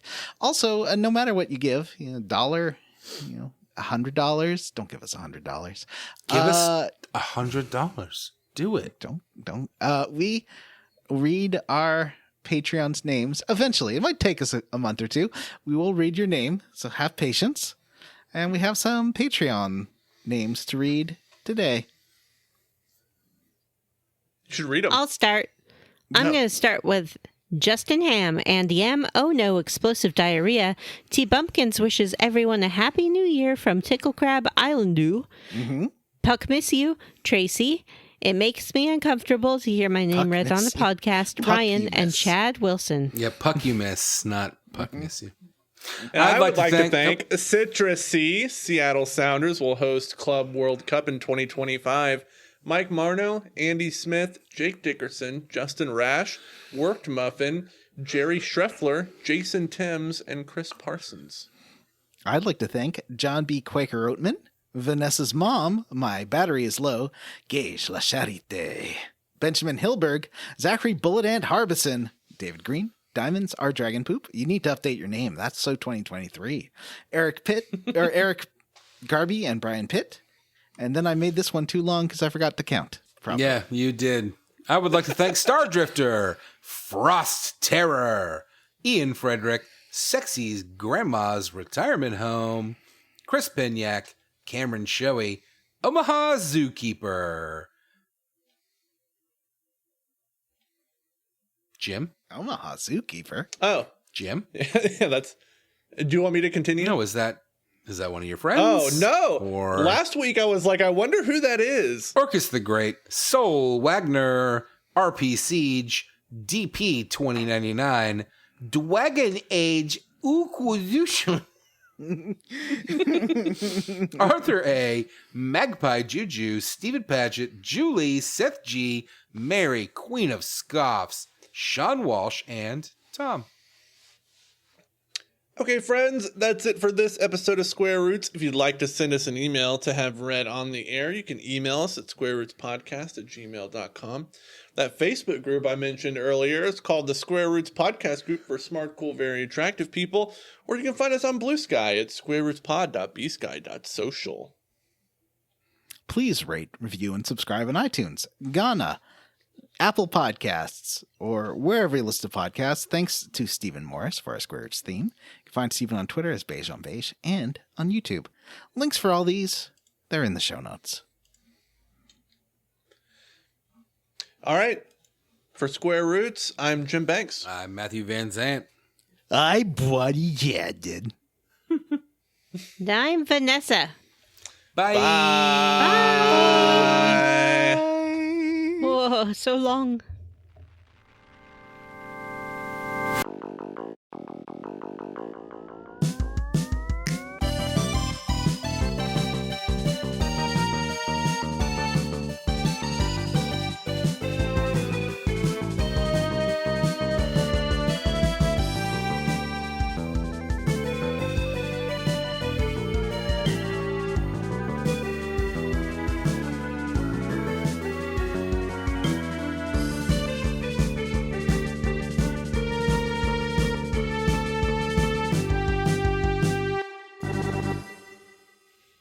Last time on Square Roots, we make friends with a streetwise elf, battle a weary warden. I'm sorry, I need to start over. That was incorrect. Whoa. I got in my head. I was like, am I really recording? Did the clap pick it up? It did. All right, time to go again. Pick it up, y'all. Last time on Square Roots, we make friends with a streetwise elf, a battle-weary warden, and a glamorous enchantress, and some kind of sentient ox. I messed Too up many again. ands. Do it again. It's my own words. I know. God.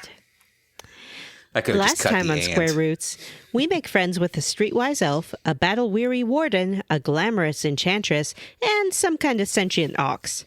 Later, our pursuit of Lord Lucius leads us to discover coal living rent-free in our heads. And you know what? I'm here for it. Join the fight for squatters' rights. You could cut out Vanessa stumbling there. Well, should I do it again? No, it's Here we fine. go. It's fine. Last time on Square You Roots, just do the second we make line. friends with the You just do streetwise the elf, second a line. battle- You got the first line right. Editing works. Last time on Square Roots. We make friends. Last time on Square Square Roots, Roots, we we make friends with a streetwise elf, a battle-weary warden, a glamorous enchantress, and some kind of sentient ox. Later, our pursuit of Lord Lucius leads us to discover coal living rent-free in our heads. Vanessa's head. And you know what? I fucking hate his hat! Here for it. Join the fight for squatters' rights. Later, our pursuit of Lord Lucius leads us to later. Lord Lucius God. leads us. This is the worst intro we've ever done. Later, our pursuit of Lord Lucius leads us to discover coal living rent-free in our heads. And you know what? I'm here for it. Yeah, Join you the are. fight for squatters' rights.